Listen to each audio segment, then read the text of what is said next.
I'd like to open the meeting, the Board of Selectmen. First on the agenda, as always, is our Pledge of Allegiance.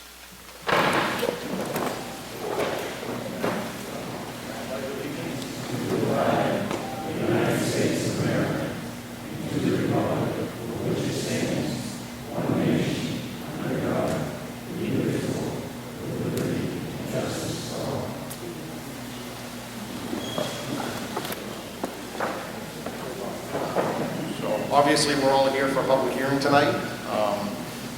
Town Manager Dan is going to take over for us. He's going to do a brief synopsis of the warrant articles, and I'll leave it over to you, Mr. Bryant. Thank you. So I'll go through them relatively quickly, unless anybody wants me to stop or has questions. Let's see. I'll start with one. One is, you'll see this on most, to choose a moderator to preside at said meeting. You're going to see that at most meetings. I don't assume anyone has a question there. Let's see, we'll move on to question 2, to vote by secret ballot on the following referendum question. And this essentially is talking about whether or not the town will vote to authorize the issuance of general obligation bonds or notes in the amount not to exceed $1.15 million in regard to the Route 27 traffic improvement plan, what some people call the roundabout plan. And essentially you can see, if you're looking on the further down the article, what the dollar amounts are, what the interest amounts are. Anyone have any questions there? Yes, ma'am. Marcia Solarese, Boothbay. If there is a change in the interest rate, if I read through the whole thing correctly, we would still be obliged to make the payments on the bond. Will there be enough money in the tip account if interest rates go up significantly? So the question was, if the interest rates were to happen to go up within the coming year, would the TIF district still have the money in it to pay for the bond? And actually, for the 20 years. For the 20 years, yeah, it would be a standard contract. So we would lock in whatever interest rate was at that period of time. So, and to answer your question, Marcia, yes, there's actually plenty of money within the TIF district. I think right now we are working with around $107,000 a year. The bond, I think at peak would be $72,000. So as it exists right now, we would have anywhere from $30,000 to $35,000 year to year. And that's barring any improvements within the TIF district. Did that answer your question, Marcia? Yes.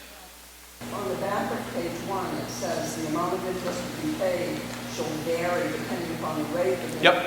And the years to maturity of time of issue. Yep. So couldn't the interest rate go up? So the interest rate, if you looked at the bond, it may be 3% one year, it may be 4% the next year, but the final financial obligation is set at the end of the bond. That's why I say I think off the top of my head, the high point of paying for the bond would have been about $72,000. I think the low point would have been somewhere around $67,000. Thank you. You're welcome. Any other questions? Yes, ma'am.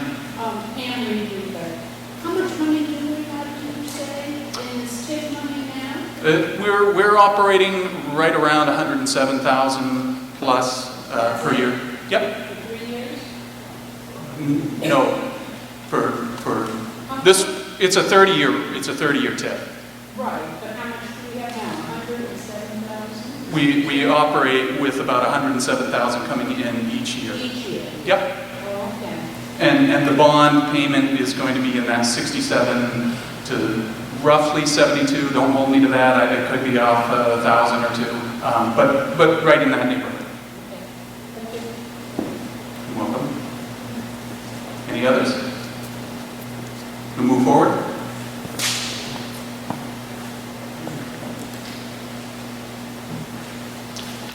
Article 3, to vote by secret ballot on the following referendum question to see if the town will vote to authorize the Board of Selectmen to enter into a BPI, Business Partnership Initiative Agreement with the state.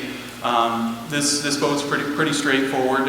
This is where we want, do you, the townsfolk, want to enter into this contract with MDOT, Maine Department of Transportation, and the private developer?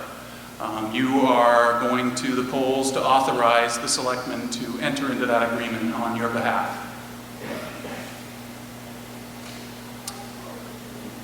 That one's, I think, pretty, yes. If the vote on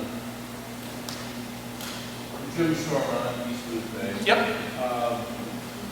If the vote on Article 2 is yes, and the vote on Article 3 is no, or vice versa, aren't the two tied together? So I was going to touch on that when I get to Article 4, but since you asked, and the question was, if you vote yes on, was it yes on 2 and no on, or vice versa? Each one of these, 2, 3, and 4, are all a yes vote. A no vote nullifies all 3. On 2, 3, or 4, yes. Yes. So Article 3, we voted on the 2 partnership. We can't hear you. Yeah, I probably need to interject. You do have a microphone set up here for questions, so everybody can hear the questions as they're being asked. And that's why I'm trying to repeat them too. But, I know. But if you guys can't hear, that's, yeah.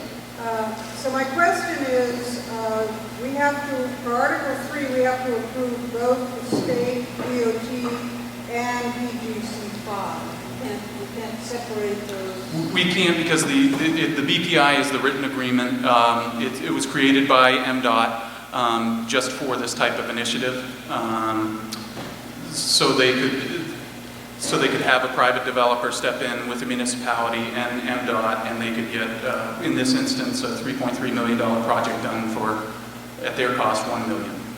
Patty, is the purpose of your question to see who would be in charge? If the BPI passes and the partnership goes through between the town, MDOT, and Mr. Coulomb, the town is the administrator of the agreement. The town will have control. We will control how this is all rolled out. The reason for the 3-part agreement is just to get the monies in there. That is all. Well, what if we change our minds about the actual flow of the roundabout? We're not allowed to do that after this vote, right? No. If we wanted a home proposal instead of this proposal, even if we authorize the money. If you authorize the money and turn down this plan, the whole thing's dead. Eric Bertelson, Boothbay. Will it be obvious on the ballot, and a lot of people who aren't here tonight, will it be obvious on the ballot if you vote no on one of them, it's a dead deal? So the question is, if you vote no on the ballot, will Will it be obvious on the ballot to people who are voting? in regard to if one fails, all fail? Right. It's included in the verbiage within each of the articles, but yes, you'd have to read each of the articles and you'll see the contingency at the end. That's a good question, very good question. But yes, it is included in the verbiage. Did that, okay. Anyone else? Marcia? Was there a reason why the word roundabout wasn't included in any of these, since that seems to be what everybody knows about and calls it? Why is it other improvements or public street improvements? Why, I don't know if you remember this, I'm not that number, but about 3 public meetings ago, Yep. I spoke to the selectmen and I asked them what the wording would be on the ballot, and they weren't rude. They were very patient with me, Yep. but they felt I was being premature in my question and was it's much too early to discuss that. And my reason for bringing it up was because that's what people know. Sure. Improvement on the road. Sure. That's So, gonna click with some people. so the question is, why wasn't this labeled the roundabout question? The word there somewhere. The roundabout. Because the verbiage is simply, and I think I can speak for the selectmen on this one. When you did make that request, what we tried to do is on any public notices, on anything that was going that we were going to talk about this subject, we tried to put roundabout or / roundabout. This is simply verbiage that is talking about a project. It's not going to specify one portion of the project, because in the grand scheme of things, it's a small portion. Granted, to the folks here, it's a big portion, but we're just talking about a legal document that you're going to vote on. So it's going to speak mainly just to the project itself. I mean, I think, would be my opinion, most everyone knows 2, 3, and 4 are the roundabout, but Thank you. skip. Was this warrant drawn up by out-of-town attorney? So the question was this question, or was this warrant drawn up by the town attorney? And the answer is yes. Yep.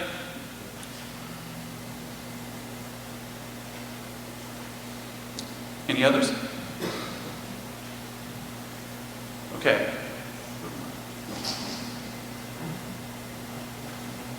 So we'll touch on Article 4. And Article 4 is referring to see if the town will vote to amend the town of Boothbay's TIF district, the omnibus TIF district. And essentially what we did here is we moved the property that the town office sits on and the old Campbell property along with that right-of-way into the TIF district. We didn't want to miss a chance to include that in the TIF district just in case this passed, so that if we wanted to put in more sidewalks or any other infrastructure of that sort, that we would have the availability to do that. So it's pretty straightforward. It's those properties. I have a slide that will show you exactly what those properties are after I go through the articles. But that's simply what that is. Any questions? Fred? How expanded is the TIF district? We're very close to being maxed out. Who determines that? That's statute. That's statute. It's 2% of the town, the size of the town, is what you can max out in terms of a TIF district. And the question was, how much more can we expand within the TIF or expand the TIF district? Is that correct, Fred? So did that answer your question? Okay. Any others? Yes, Rhoda? I'm coming late to this question, I think, but what is the TIF district now? The TIF district goes from the industrial park. It encompasses the industrial park. Goes down Route 27 to encompass from the country club over to the side of the road next to the town office. The country club, not as it is existed, as we know, but as it is expanded, right? So the question was, the country club, was this the old country club or the new area that is owned by the country club? And it is the new area that is existing for the country club area.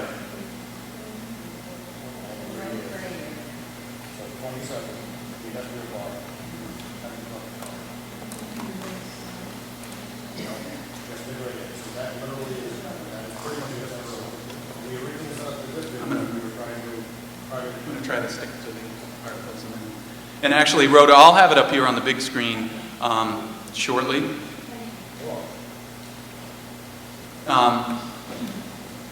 Any other questions regarding? Yep. Mike Reed from East Boothbay. Okay. Because the project is going on the other side of the street around the town, reconfiguration of property over there.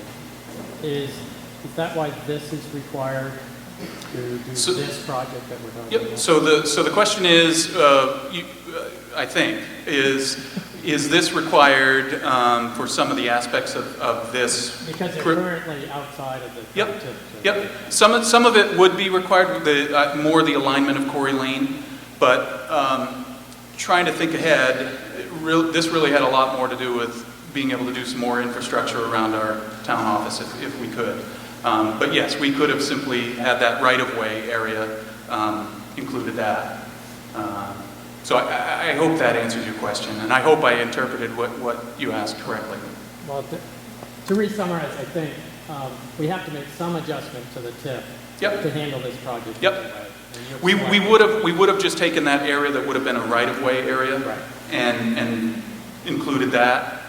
But I think the select board wanted to be able to have the advantage potentially of being able to do more within our town office area.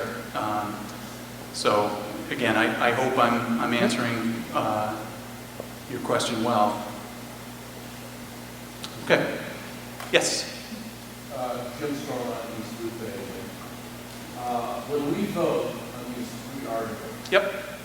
are we voting whether or not to build this roundabout or this project that we see on the plans? Or B, are we just voting whether the town of Boothbay is going to participate financially in the construction of that project? If these questions are voted in, we are the administrator of the project. We are in control of the project. To build the project. But to build this project, yes. For this project, as the attachment would depict. If it's voted no, No project. and my second question, I see them already building a new ambulance service, which tells me the project is going ahead. No. Whether or not this. So I think your question is the ambulance service project part of this project, and it's completely independent. Okay. So that was something that the developer and the ambulance service negotiated. Steve, you may be able to speak to this a little better than I can. And Robbie, I don't know how long ago. But one is completely separate Yep. from the other. One is not contingent on the other. It's not Nope. like, we'll build you an ambulance station if you give us a roundabout. That is not the deal at all. The town of Boothbay has nothing to do with the ambulance service. No, we had no part in the negotiations with the ambulance service and the developer. That's their property. That was his property. So that's completely independent. So if we vote yes on these 3 articles, Yep. we will be building a roundabout and the town of Boothbay will administer Correct. the project. If we vote no, it's not going to happen. No project. Yep, so the question was, if we vote yes, we will go over and do this work as depicted again on the plan you see over there, and I think you're going to see a depiction of it on the big screen as well. And will the town of Boothbay be the administrator? And the answer is yes. If the vote is no, what is the follow-up? And the follow-up is nothing, no project, period. Did that answer your question? Okay. Thank you. You're welcome. Any others? All right.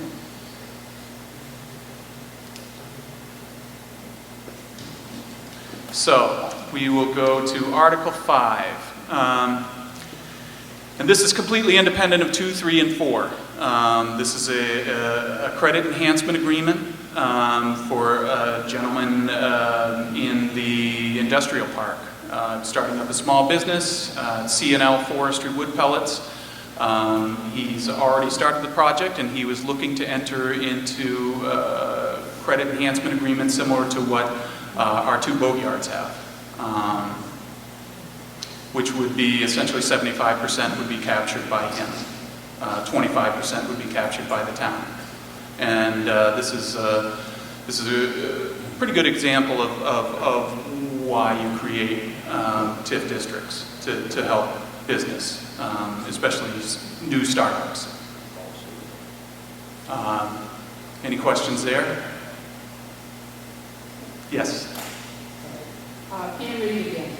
So we're putting another business up into the industrial park with no year-round sewer or water, am I right? So the question was, is there another business going into the industrial park when we don't have year-round sewer and water? Up this Route 27 corridor. Correct. The answer is yes, but they didn't, I mean, to fully answer, they didn't need it, so They might. they might. Any others? We'll move on to 6. And Article 6, this is to see if you will vote to authorize the town to enter into a memorandum of agreement with MDOT so we could secure $30,000 worth of funding for our park and ride at the fire station, which is in dire need of it. This would, I want to say we priced it out, and to pave the whole lot would have been $38,000. We wouldn't be able to use it all on the lot there, but we would certainly be able to improve the vast majority of it, and we would be able to then, as a municipality, to kind of fill in whatever wasn't done by the state. This is a 10-year agreement. And essentially, it's an agreement that we enter into with the town. They say, you're going to dedicate this as a park and ride, which we already have, and you will administer to it to make sure that it remains a park and ride. And they will provide signage, as I said, paving. If needed, we can get some lighting, anything that has to do with infrastructure. So this was one I'm hoping we can secure, but that again will be up to the voters. Questions? Could we get plowing in there? Could we get plowing in there? We will. I will see. I will work on that. Any other questions? No? All right. So let's see. This, as promised, is the area that would now, the red. You can see the green, and you can see where the common is. The common is in this area right here. The green is where the TIF district exists right now. The red is the area that would be included on that warrant article. You can see the town office, the post office, and these two properties, what was the ambulance, what was Campbell, and then this right-of-way. Those would be the properties affected. So does everybody know roughly where I'm speaking of? This is this area that my tiny little hand is hovering over is the town office. Let's see. The town owns the post office and so the question was, who owns this property? This would be the post office.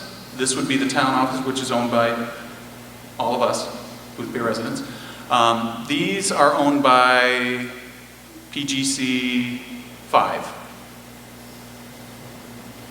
But these are the areas that would be affected with the right-of-way, which I was talking about earlier. We could have simply just tried to work out that area for the right-of-way for the realignment of Quarry Lane.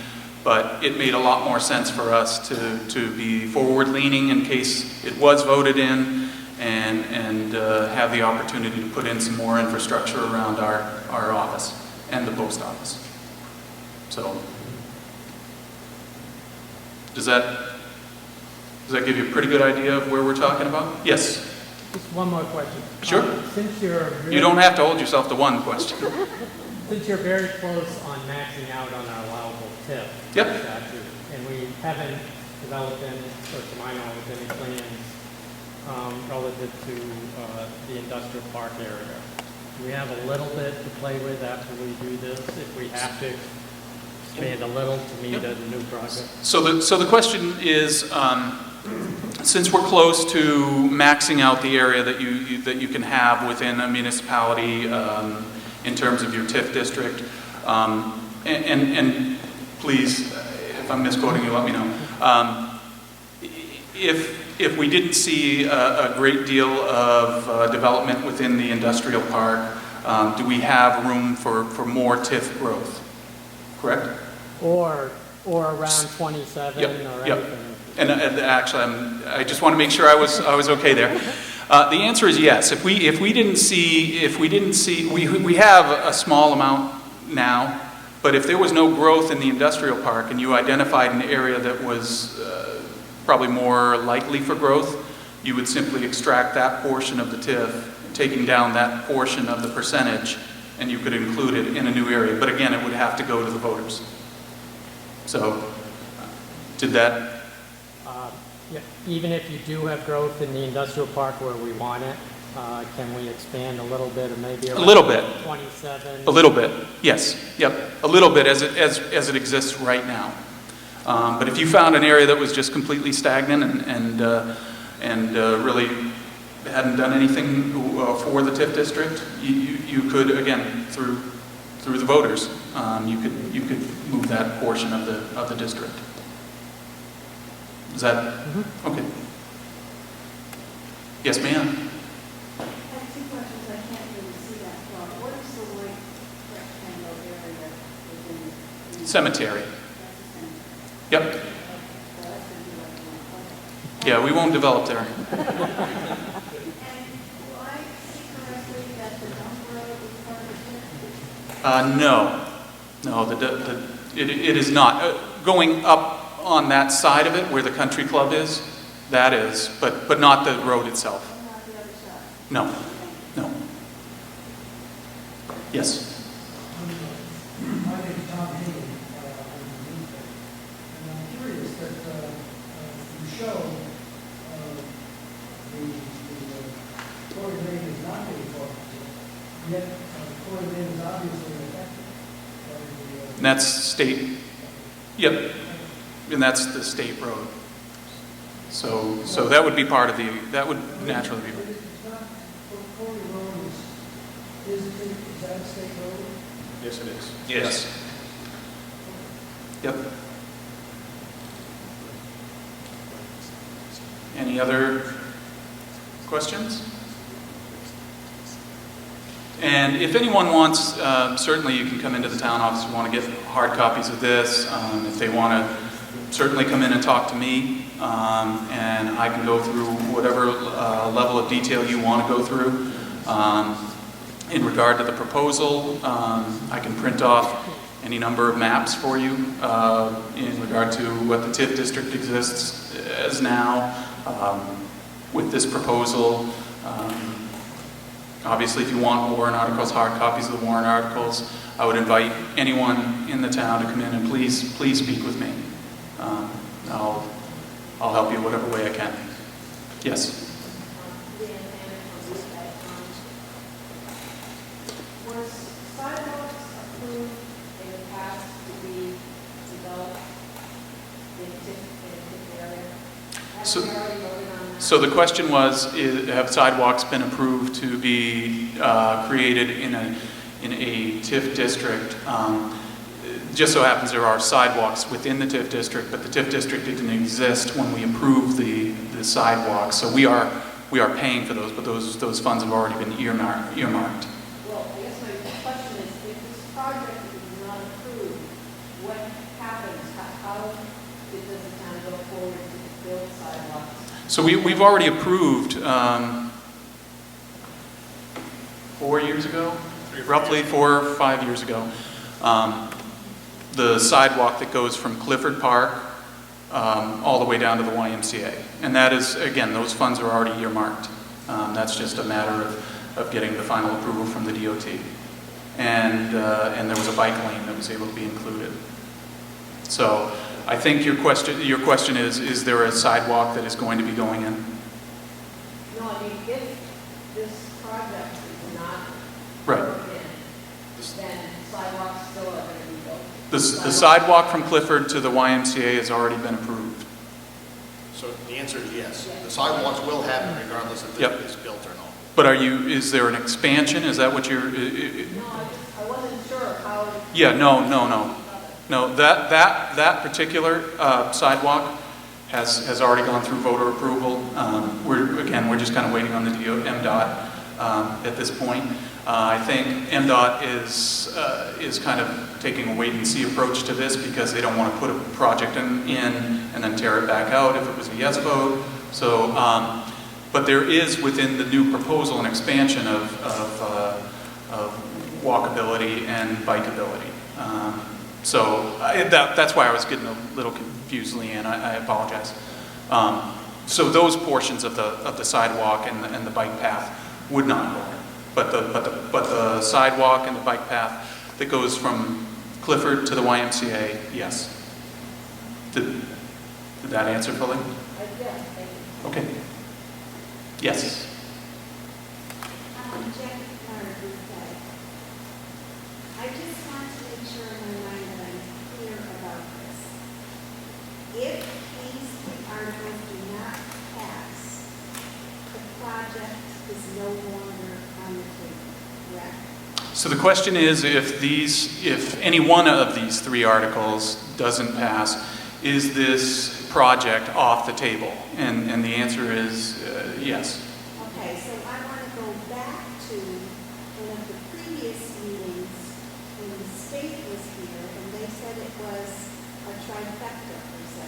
Yep. It was the state, the individual contractor, and the town.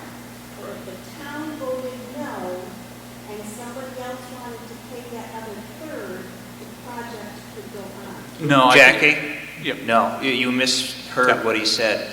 The state has come out and said that if the town votes no, there is no project. There will not even be a private project. You need to have a municipality that administers the project. If there's no municipality, there is no project. Okay. I know I saw 2 hands, 3 hands now. Sure.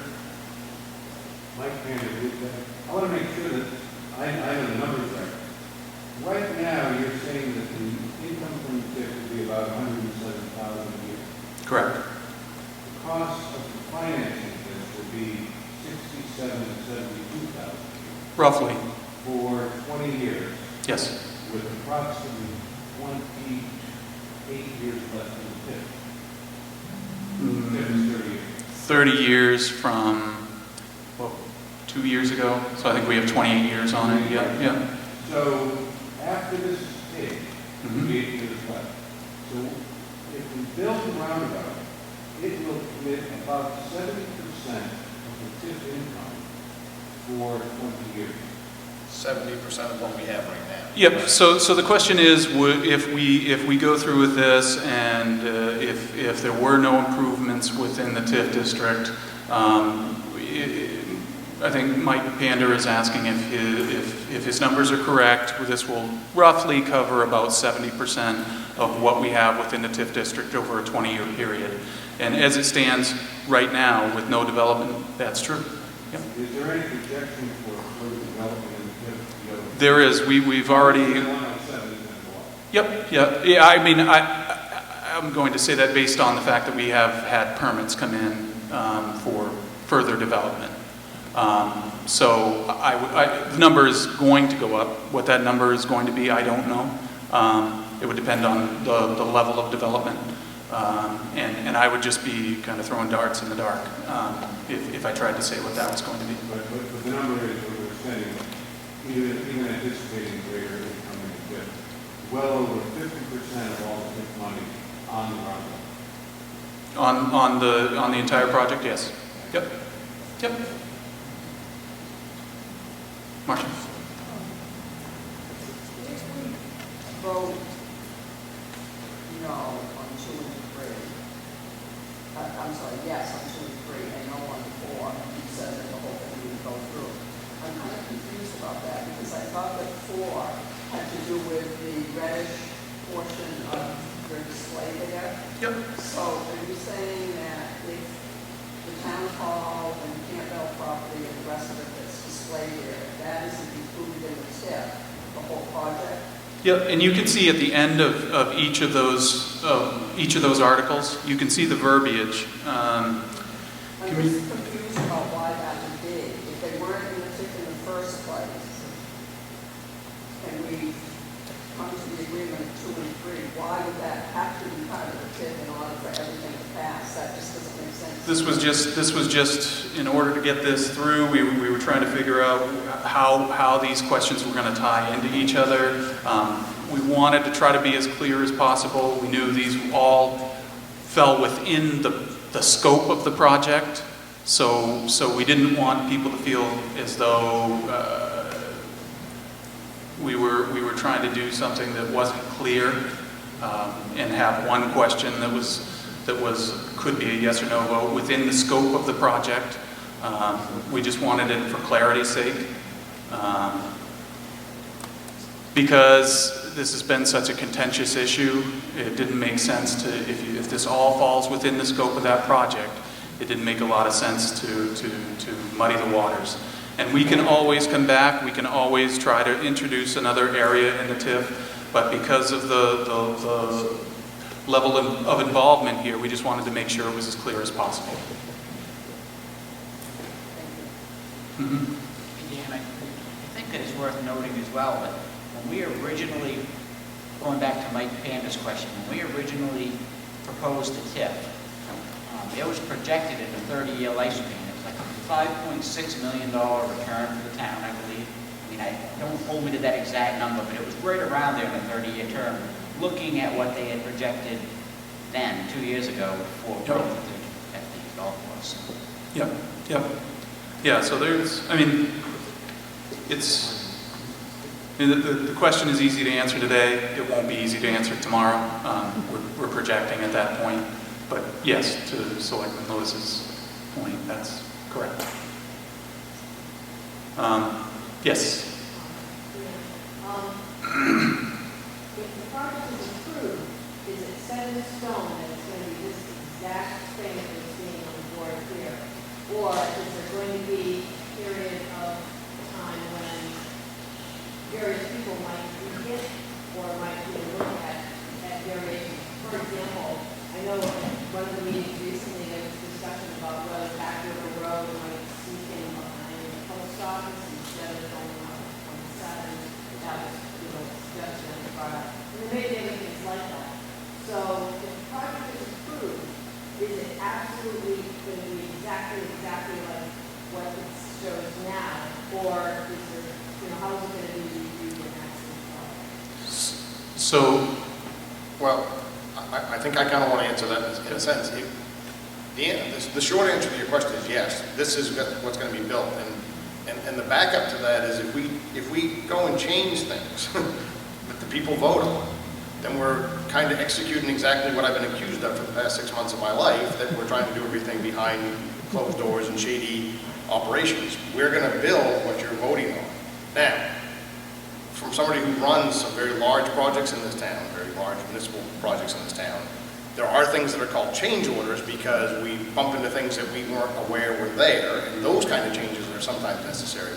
But the scope of the project, you are voting on this project, and as close as we can get you to this project is what we're going to get you, within barring any kind of catastrophes while we're going. Does that make sense? and probably there would be modest changes, just to tag on. And one of the ways that we've talked about controlling costs is scaling back some of the project. If it looked like one area was going over, we may have to scale back a little on, and we'd look at things that were extraneous at that point. But that would be very, very modest.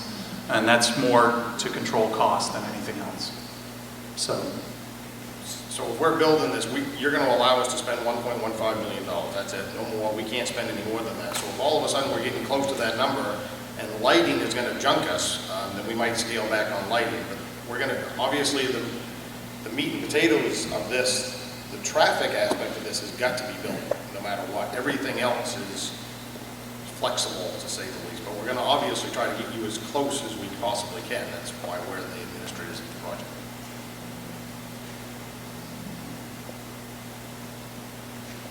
Anyone else for me? Or am I off the hook? All right, I'm off the hook. So at this point in time, I'd like to introduce Steve Sawyer, who I believe has a little bit of a presentation. This is kind of final design. Is that safe to say, Steve? Thank you, Dale.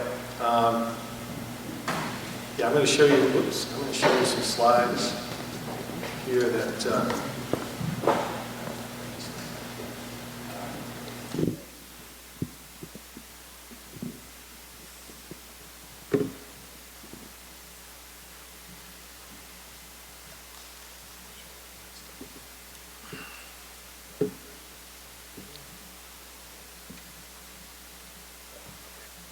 All right, good. I think we can now start. Now, I apologize for the size of the graphic here, but for those of you who got handouts, this is merely a copy of the handout that you've got. So if you can't see, take a minute and you may want to come forward a little bit, because I'm going to kind of go through a series of slides here, 4 or 5 slides. I'm going to talk to you about, in response, particular response to a question that was recently raised, which was, how have we modified the plan or what's going on? And I want you to understand that final design or the preparation of construction documents for the project that you see on your handout are feverishly being prepared as we speak. One of the activities that I personally, as the engineer running the project, have done in the last couple of weeks is I've met with all of the abutters along the project length. The Baptist Church, Mr. McAvoy, who's in the back room, Bob Mitchell. We met with elder care people this past week. So all of the abutters that have been along the way, we've talked about the project. And I'd like to share with you in the last couple of weeks what we've done in response to meeting with people who live and will be directly impacted by the project. So let's start, first of all, up here at the top. If you remember, or if you've attended earlier meetings, the project limit on the north end actually stopped basically at the Hall Funeral Home, or the northerly end of that property. Well, we actually talked about that, and we said, well, we're building bike lanes, and all of a sudden they're going to stop at the funeral home. Well, unfortunately, that doesn't make a lot of sense. and so we went back and we said, well, you know, what really makes some sense, quite frankly, is there need to be a destination. So you'll notice here, this circle up here indicates that we've actually extended the project 400 feet to Adams Pond Road. So the bike lanes will actually be provided on both sides of the road up to Adams Pond Road. There'll be a crossing at there so that bikes will be able to cross 27 and head down Adams Pond Road, and from what we understand, be able to enjoy possibly riding around the pond. So that's the first change that's made, and that's been made in the last few weeks. Second one, now let's go down here, maybe right here on the corner of Common Drive and 27. That's Fish Fry. Had a nice conversation with the owner of that particular business, and we talked about parking. And that's been an issue that we've wrestled with since we got involved in the project back in the spring. Parking is a little uncontrolled there. Some of it's on Common Drive, some of it backs out directly onto 27. The state had some concerns about cars actually backing directly out into travel lanes. And for those of you who have witnessed issues that occur with that, you can appreciate there's some safety concerns there. And so what could we do short of removing the parking? You know, that's the easy thing is, gee, it's not a good idea with such a heavily traveled road, particularly in the summertime, to have cars backing directly out onto the road. Well, there really wasn't a solution we could come up with that addressed that and eliminated the ability for them to back directly out onto 27. So what we've done instead is we've created, and if you look at the plan real closely in front of you, you'll see we've actually created a parking lot, if you will, with 9 spaces that will be paved. It'll be curbed. It's set off the edge of the road. The spaces are 9 by 18 feet, the space itself, but the spaces are located 6 feet further into her property from the edge of the bike lane. So the bike lane is 5 feet wide. We have a buffer zone of 6 feet, and then we have an 18-foot space. So in essence, now what you'll be able to do is pull out 11 feet out of the space directly back before you get into the moving travel lane heading northbound. So while it's keeping the on-street parking, if you will, or the direct parking access to 27 is not the optimum situation, it became the best solution of a difficult situation. So we've talked to the proprietor. She's wholly in favor of this. I don't, I'm speaking for her, but please talk to her. When I met with her last week, she was thrilled that we were able to come up with this. So that's what we're doing in that particular situation. Across the street, we've circled, this particular circle here is we spent a lot of time with the Baptist Church. We did a couple of things there. They have an access into their parking lot that is actually right at Chapel Street, right on the corner. Not really the best location for an access point. So what we've done is we've actually upgraded Chapel Street here, and we're creating them an entrance onto their parking lot, the upper parking lot, about 25 to 30 feet away from the intersection. In addition to that, they have agreed, the plan that we showed you before did not include a sidewalk from Back River Road all along this side of 27 up to the church. And the reason it didn't include it was because there's no right-of-way there. The road itself was going to take up the space that the public ownership had. So the church has graciously granted us, or will grant us, a formal easement to construct a public sidewalk on their property adjacent to the roadway from Back River Road up to Chapel Street. So that will be a public sidewalk on private property through an easement situation. They're comfortable with that. Common drive. We had a conversation about common drive and how do we control traffic one-way direction from 27 southbound to the new parking lot that is now under a big pile of gravel. That would be one way from 27 to there, and then two-way from there around to the roundabout. That's going to be formalized as part of the project. We've actually added that into the project now, so there'll be some new pavement, some striping, the better controls so that people will know exactly which direction they're supposed to go, and it will be a little bit more orderly than it may be today.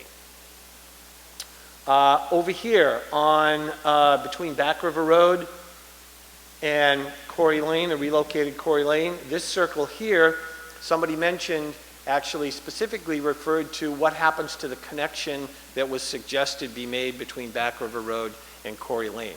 We had on a previous plan showed up some parking in front of the post office in the old roadbed of Corey Lane, and a grass connection between that parking lot and Back River Road for emergency vehicle use. We've since changed that idea, and now basically we've kept the parking. If you look, there's parking that shows up on your plan. They're in essence two separate parking lots. This parking lot here closer to Back River Road actually has direct pave access to Back River Road. So if you live off of Back River Road and want to go to the post office, you can actually come directly off of Back River Road and park in the parking lot. The issue is you can't get to Corey Lane. You have to turn around and go back out to Back River Road. Same is true on Corey Lane. You can pull in, then you back out. In the middle, between the two parking lots, is sort of a raised speed table. You've seen those in some areas with some metal bollards that block off the ability for you to drive through, but they're removable bollards. So if there's an emergency situation, the emergency people can remove those and actually direct traffic or have emergency vehicles be able to access that. So there is the ability to connect in a situation between directly from Back River Road to Corey Lane without going on to 27. So that's how we've addressed that. That's a change from what we saw back 3 or 4 weeks ago when I made a presentation here. And then down here, as testimony to the fact that I met with all the abutters, you can talk to Mr. McAvoy, who's in the back row here. I met with him, and the plan that we had a month ago or so showed narrowing up quite drastically his curb cut or access to his property. Well, when I went out and I looked at his property and how he's using his property, that wasn't going to work. He needs more ability to maneuver within his property, and so basically what we've done is enlarged his curb cut to basically keep it the same as it is today. So that was an improvement that was made, or a change that was made to respond to an abutter's concern and actually how things operate along the corridor. And we've done that.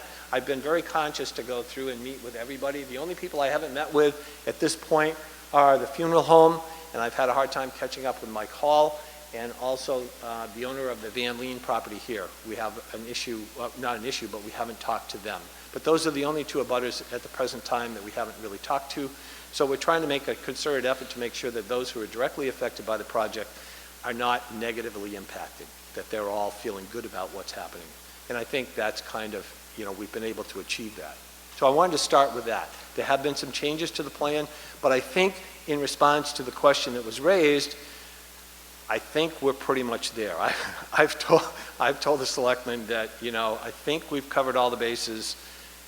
If we're going to continue, we need to lock down what we're doing. So the plan that we presented in the handout includes all of those, and that's going to be what you're actually voting on. So what shows on that plan is what we're doing at this point.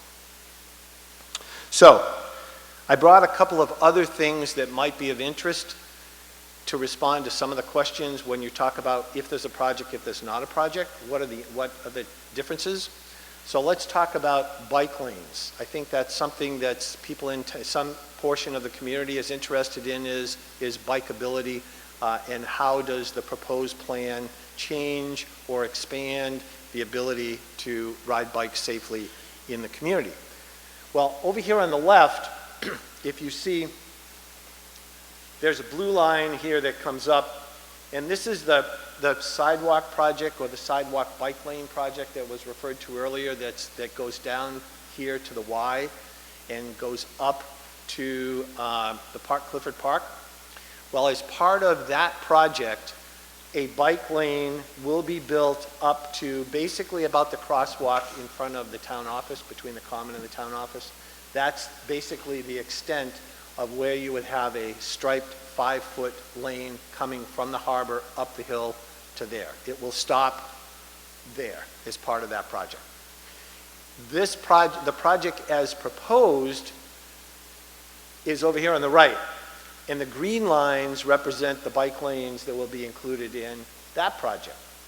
And if you're coming from the harbor, again, you will be able to come up to basically the same area here, up to the edge of the roundabout.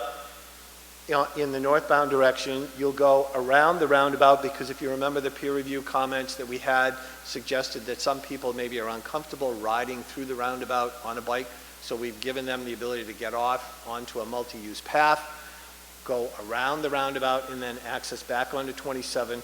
And that 5-foot shoulder is going to go all the way up to Adams Pond.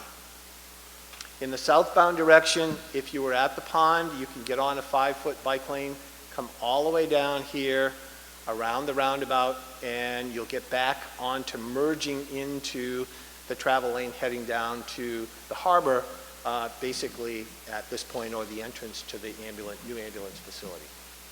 So you can see in contrast, there's difference on bike facilities with and without the project. Now, somebody else mentioned sidewalks. What are the differences in terms of with a project, without a project? Again, the blue line here represents that sidewalk project, bike lane project that is already funded, that's going forward. And as you can see, it'll come up from the harbor, come up here to basically where the crosswalk is today. There'll be a crosswalk here, and then the sidewalk will continue up and stay on the brown side of Back River Road, and then cross over to Clifford Park, basically at this location. That's as currently designed. If the proposed project goes forward, then what will happen is from about here to here, that blue line will disappear, and you'll be replaced by the green sidewalks, which are here.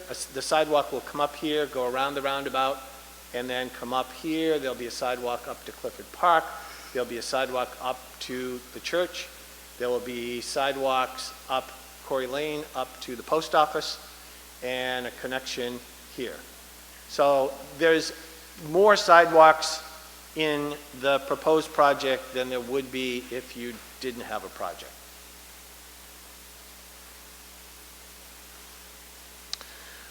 Green space, another concern of some residents in terms of how does the project impact public open space or public green space. What this plan shows, there's two different colors green. The dark green represents new public green space. The light green represents existing green space. So up here, starting at the north, there's a couple of areas here that are dark green in the center of the road. We're going to be creating raised medians that will separate the two directions of travel, and those will be planted, landscaped. So there's some greenery or some aesthetic enhancement of 27 coming down this way. When you get to the common, there's a median here separating the common and Memorial Park.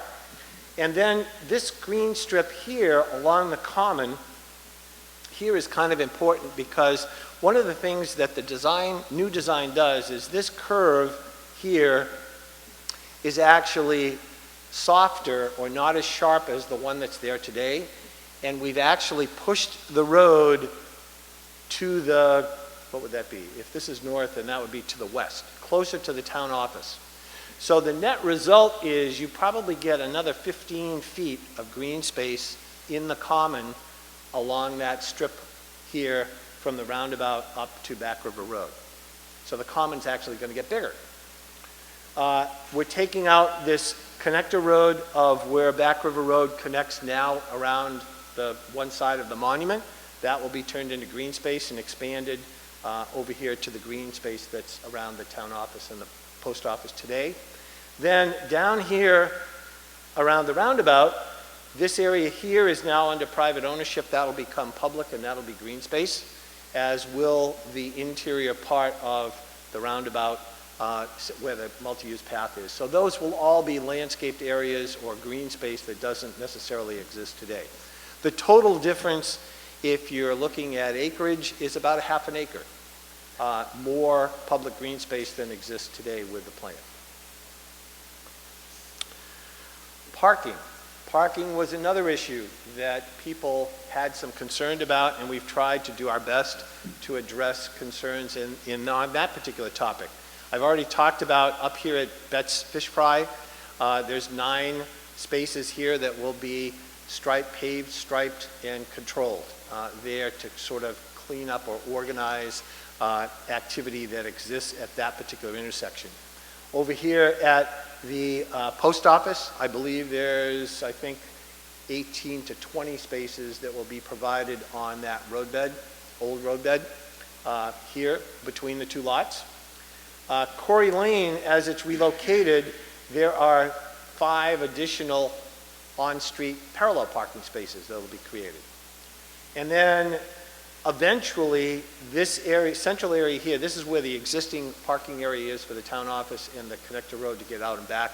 That area, while not officially part of the project, has the opportunity to expand some parking there as well. But unfortunately, because of budget constraints, we're not going to be doing a great deal in that interior part.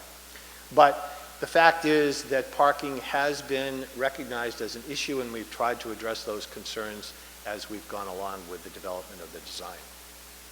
So those, I think that sort of brings me to the plan here that you have in your hands, which is going to be attached, as I understand it, to the warrant articles. It is. And as has already been explained, what you see on that plan is what you're voting on, because that's the scope of what we've currently defined as the project that you'll be voting on, that's the $3.3 million will be used for. So, is there any questions from a technical project scope? Yes, ma'am. You have half a common drive going both ways. That's not confusing people that have never been here before? That's going to be striped, signed, and yeah, it will not It's going to be confusing. No, I don't think so. I think it'll be quite obvious. when you see how that's handled. It's going to be one way here.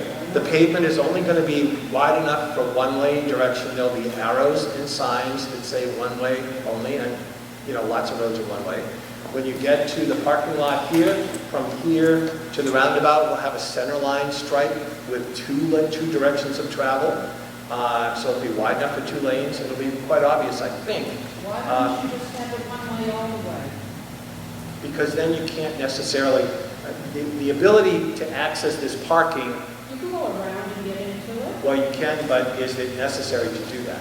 And the issue is, this particular area here, if we can lessen the confusion and conflicts at that particular intersection by not introducing people there, that'll be better. So that was our thinking. Okay. I hear what you're saying. I don't think so, but okay. Yes, ma'am. Well, it's like the two-way traffic in one area to facilitate people going in and out of the village. No, it's just the parking lot. No, it's right. It's really, It won't make it any easier to, with the roundabout, to get to the village by having two-way traffic. And the village you're talking about is a potential, a conceptual design for what happens here. Will it make it easier? Yes. But the purpose of that is to get in and out of, freely get in and out of the parking lot in the back.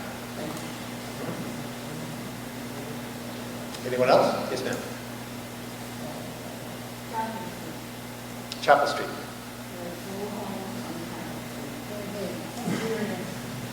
Chapel Street.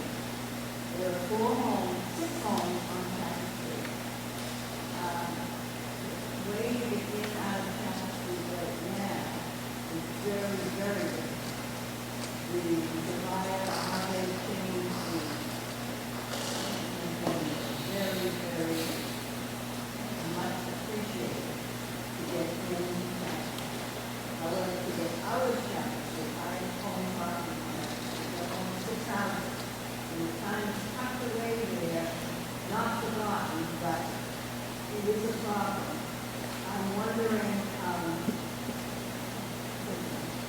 now to get out of Chapel Street, the best way to do it is go up into the church parking slab and be up on the bus, because of the trucks, the traffic, and whatever.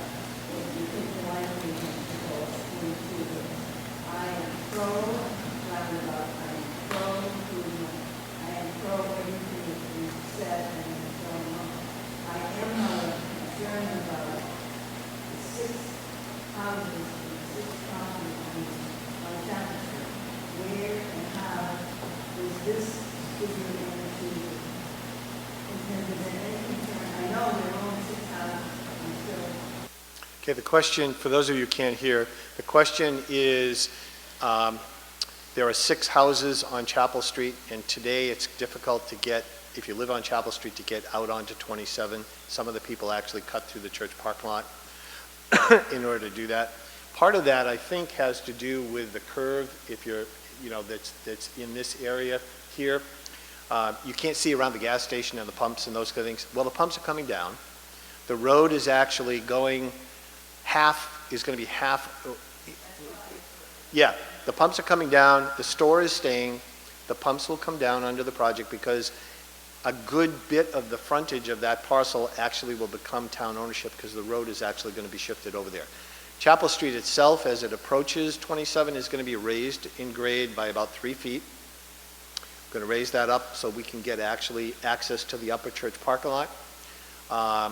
So I think actually, and it's going to be wide, the entrance onto 27 is going to be much wider. It's only 15 feet wide now. So you'll actually have space for a car to sit there and another car to turn in by you because it's going to be 25 feet or 30 feet wide. So it'll be more like a regular street intersection. So I think you'll actually find it easier than you do today. So you made my day, because those of us that might, Sure. it's been a very, very disturbing Right. aspect. Sure. Where you show your house to somebody, and how the hell, how am I going to get in and out of this? Thank you. Yeah, it was such. Yes, ma'am.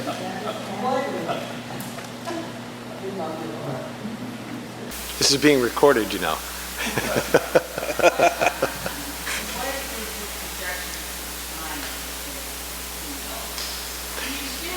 The question is, the question,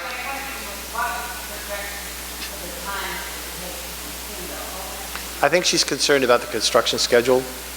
And if the vote, what we're feverishly doing right now is preparing the construction documents so that come the 1st of November, if the town votes to approve the project, we'll be ready at that time to essentially go to bid with a contractor, with a contracting community, and select a contractor by, the early part of 2017.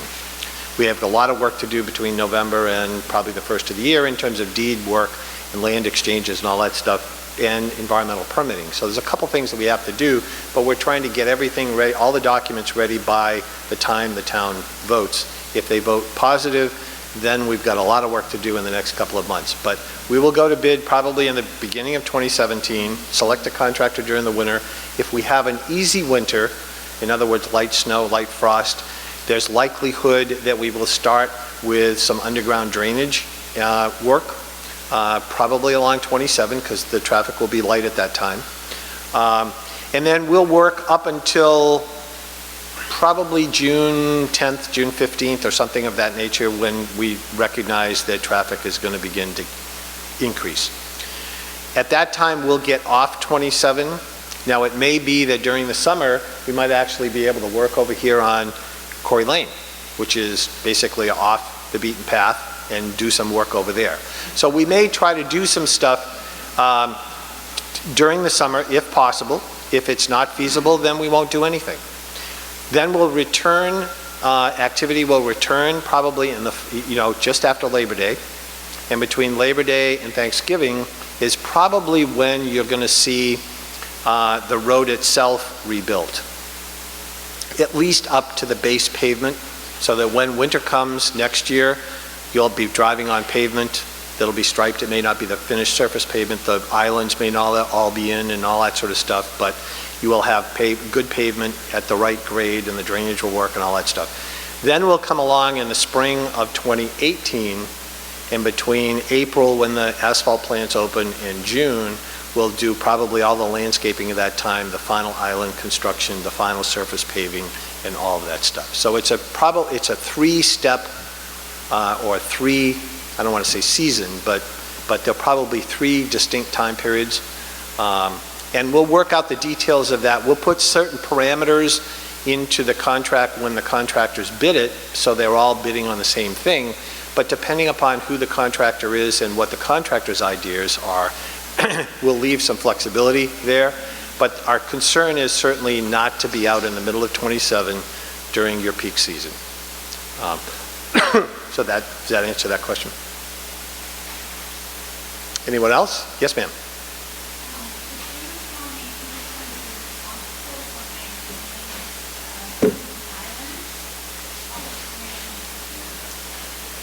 The question is, who's going to be responsible for the landscaped islands that are in the middle of the road? The town. The town.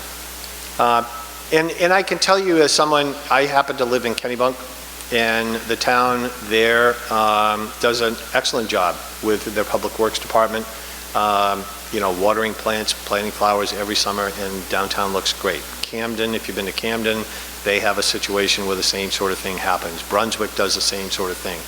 It is something that the town, the state, it's a state road, but the state is not going to be responsible for the landscaping. They're going to tell the town that if whatever you do, you have to be responsible to maintain it.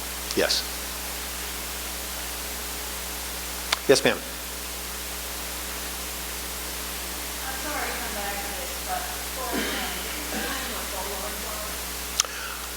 The term bollard is a steel post that maybe is concrete filled, or at least a steel post that blocks general travel. You might have 3 or 4 of them across a travel lane. So here we're talking about putting 4 or 5 of them across what would be a raised speed table.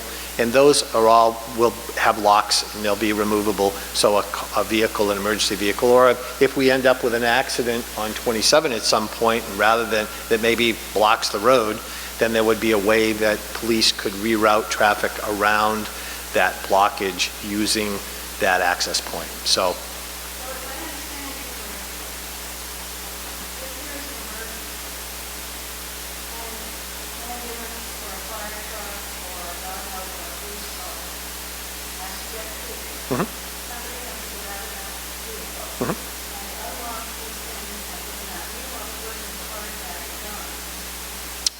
I mean, they don't have to go that way. They can use 27, unless 27 is blocked. Yeah, if 27 is blocked, then you would use this. If 27 is open, you're going to take 27.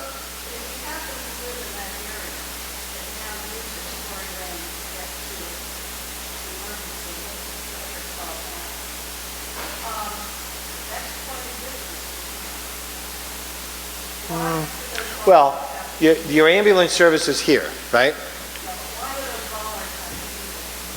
Rhoda, Because, can ahead. I take a crack at this? sure. If you're in an ambulance, you're not going to the urgent care center. You're going to Damascotta or Brunswick.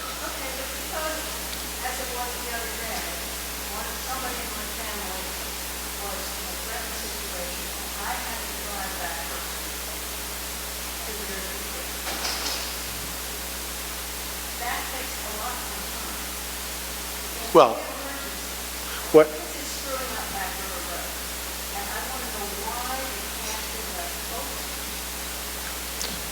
Because what you're talking about, in terms of your runaround time, the extra time, instead of today, you come down Back River Road and you go this way, you're going to come down here, go around here, and go that way. Yes, it's longer. I bet it's probably not more than, if it's a minute, it's probably, that's longer than it needs to be. But anyway, okay. So the issue is, why is it not open? The reason it's not open is because part of the problem that this project is trying to solve is people coming down 27 and going straight this way and having potential conflict points with people coming up in Back River Road, not stopping at the stop signs. So if we open that up and leave that as a direct connection with no bollards, no ability to not, then what you're going to find is people are going to learn that that's the way they get to Corey Lane. They're not going to use this stretch that we built here.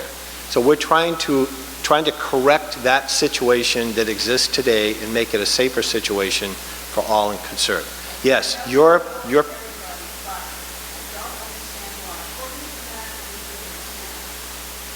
this is this.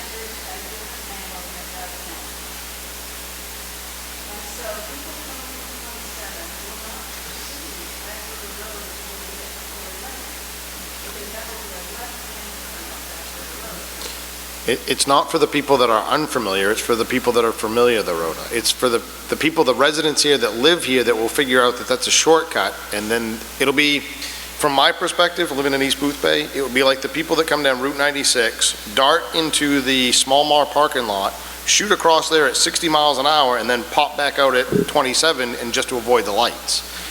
They drive me nuts, but it happens every day. I watch it almost every morning with all the guys going to Washburn and Doughty. And it goes both directions, from 27 to 96 and from 96 to 27. This would become the same problem if you didn't have the bollards there to prevent that.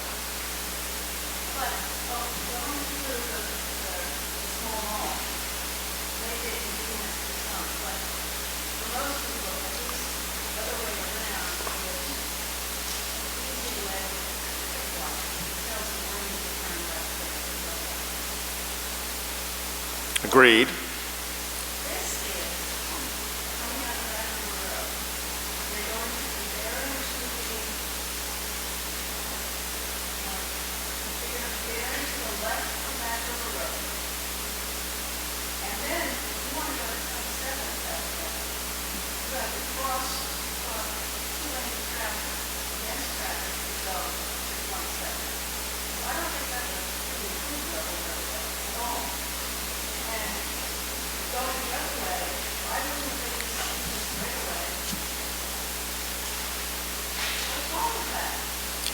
I really can't address your point, Rhoda. I mean, I'm not trying to be confrontational with you, but there is the reason those bollards are there is to prevent shortcuts, prevent people from trying to use a parking lot as a thoroughfare from one side to the other. That's the purpose of the bollards. we've put it in so we can pull them out in the event that our fire chief or a sheriff needs to remove them because of a traffic accident, maybe in the roundabout or someplace close to the roundabout, so they can use it as an emergency access point.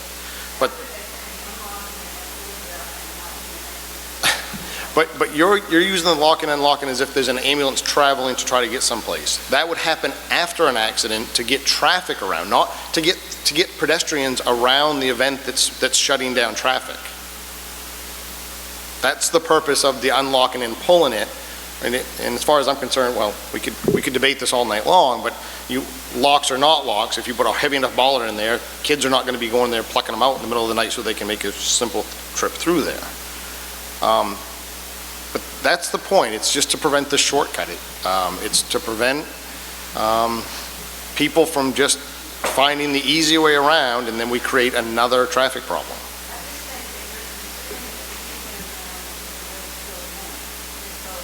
No, I'm very much considering this design. I've been looking at it for a year now.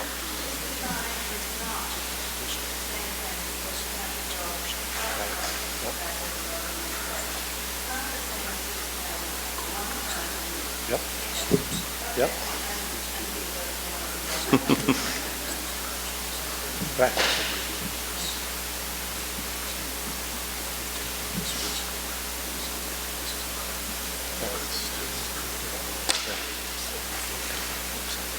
Are we done with you, Steve? Any more questions? Oh, yes, sir. I'm wondering, is this the only plan that was ever considered, or was the plan of splitting Route 27 into a southbound and northbound sides? For example, as Hellman has suggested, Route 27 just continues to Tory Lane across the top. Yep. And the two-way 27. Why don't you take this one? Town Hall and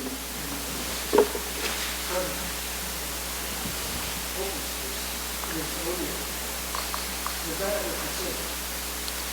The question raised was this design that you have in front of you the only design that was put forth or that was considered during the evolution of its development?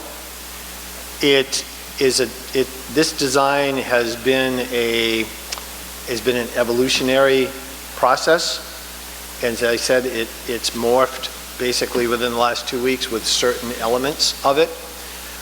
We are aware that more recently, within the last month or so, that there has been a loop plan, I think is what it's commonly referred to, that we're prepared to talk about if people want to talk about. But yes, we have opinions on that. We've looked at that. So I would say yes. Okay, hold that thought. Sir.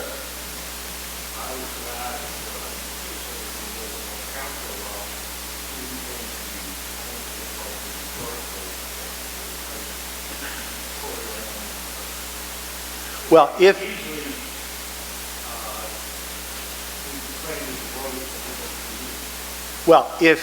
the vote is not. Oh.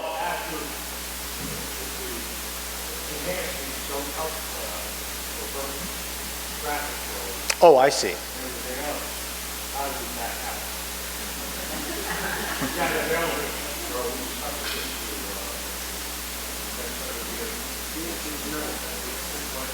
The question is if after the project is built, if it's discovered that it doesn't work as planned, what do you do then? I guess that's a good question. I mean, we're going to be exchanging land. We're going to be what we believe in terms of all we understand about traffic movements here. And there's been a fair amount of investigation over a long period of time on what volumes are and patterns are here. That what is being proposed is I think we're talking about a slim chance that it isn't going to work, if I can put it into perspective. What do you do? I can tell you that it won't be any worse than what you've got today.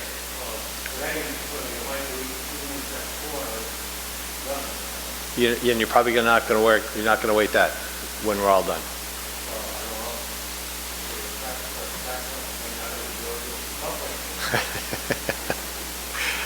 I think the issue is there's certain constraints that are applied to this corridor, and I don't think what you're going to encounter as many coastal communities do.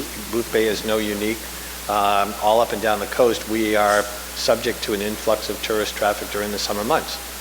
I don't think you as a community would support providing 4 lanes of traffic through the center of your village, 2 in each direction, to increase the capacity of moving vehicles through your town.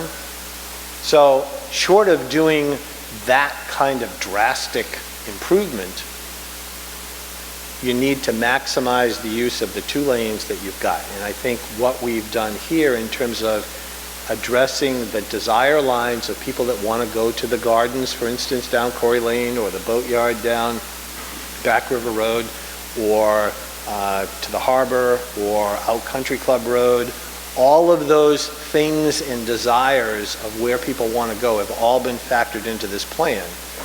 And I'm not sure what else you would do short of, again, adding 2 extra lanes, 1 northbound, 1 southbound, and then you end up with this huge barrier between one side of the road and the other. And you lost, in terms of character of your community, you basically destroyed it. For the 1 or 2 months or the 2 minutes that you sit at Back River Road because you're waiting to make a left turn out of there.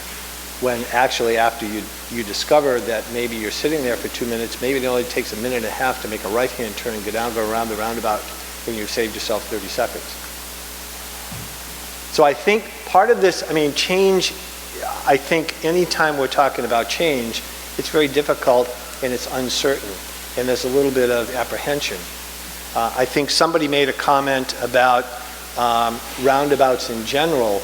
Is this going to work? Is this better than a signal? Is this better than, how are we going to really know? Well, I think a good example is if you know anyone or you go to Blue Hill, another coastal community up the coast, new roundabout in the downtown village of Boothbay, Blue Hill.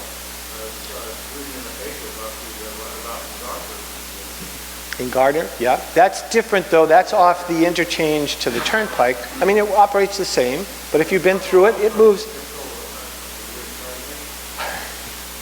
Well, we're going to hope that doesn't happen. But again, I think as a professional who does this for a living, and Mark, who is a national expert in this kind of traffic operation, I think you've got a good team working for you, and we're doing our very best to make sure that we've considered all of your concerns and that technically what is being proposed is going to work. So I can appreciate your reservations. Well, what if it doesn't, because it's a big change? But like I say, the alternatives, if you do nothing, that's a big step, because then everybody pulls out. Then the state goes, well, we haven't solved all the safety problems that we're trying to save along the way. Maybe a new development can't come in because you got safety problems and they're not going to allow you to develop anything down there. Because your road doesn't have capacity, you've got some concerns that we've been talking about for 10 years and you haven't done anything about it. So there are some other implications if you don't do something.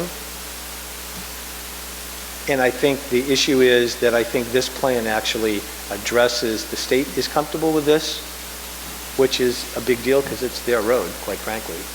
They're getting a good deal because they're only paying 1/3 of the cost of this, which they think is great because they don't have a heck of a lot of money. So anytime somebody comes along and is willing to cost share with them, that's a good deal. So they're giving you $1 million as long as you do that. Yes, but it's not being spent in Wiscasset or Edgecombe or, Blue Hill. Right. Oh, all right, okay, sorry. Sorry, okay. But anyway, I don't know whether I've answered your question, but I think that's kind of my cut on that. Now, you had a question about, whoop, sorry. I was holding off on your question until the end because we've got some stuff to show on that if need be. You refer to it as the roof plan. Yep. Let's call it the roof plan.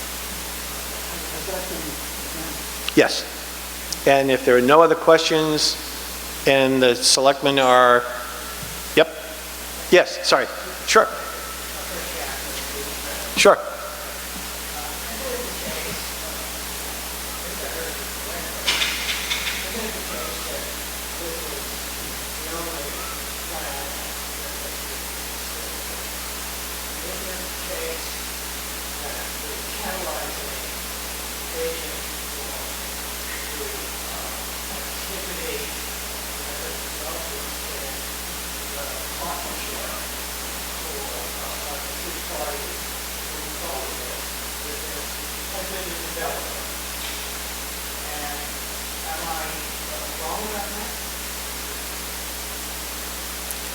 What exactly is the question?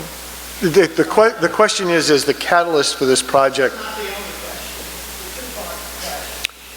I think the first part was, is the catalyst for this project the developer? Oh, I'm sorry. The first part of the question is, am I not correct in my understanding that this particular roundabout proposal is the only proposal in various minor permutations that the DOT and town did? Not over the life of its project. This initiative, but if you look not 2-3 years ago, and I wasn't involved in this, but there was a proposal for a roundabout at the monument, and that got voted down. So it's not the only project or not the only design that's been looked at for this area. Mm-hmm. This proposal, that's correct. Yep. It's not the only proposal or design or consideration or alternative. We looked early on in the traffic, and you were here in the traffic meetings, I think. And if you remember, there was a review of making the relocated Corey Lane. And Corey Lane relocation, I think, has to do a lot with trying to clean up the triangular intersection around the monument. That was a real problem. So the solution there was to move Corey Lane down and create a new four-way intersection opposite Common Drive. And if you remember, during the traffic analysis portion of this, we looked at all-way stop. So you put 4 stop signs there, 1 on each approach. We put a traffic signal in there, or we said, all right, then the only other alternative at that intersection is a roundabout. So we looked at 3 different things, and the all-way stop did not work, the traffic signal did not work, and the roundabout did work. So yes, there were other alternative designs looked at, but we did not look at the loop plan that has surfaced in the last month back at the beginning.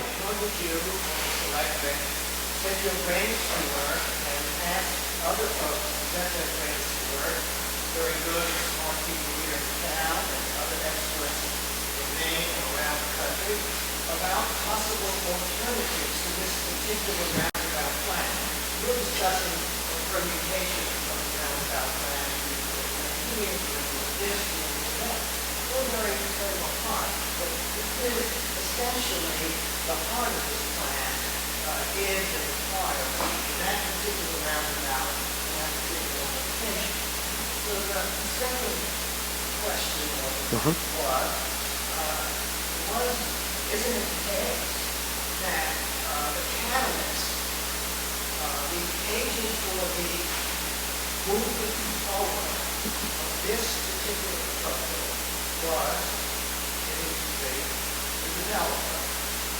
Without the developer's commitment to this particular roundabout proposal, separate from permutations here, there would be no partnership, and you would not be here, what shall I say, not providing us with factual presentation, but being partly factual, partly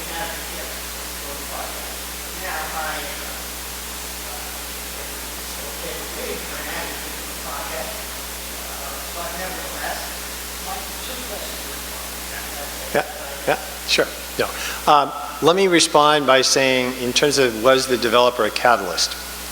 Let me tell you, and again, repeat myself, that the history of this corridor from Country Club Road around the Common, there is a history there.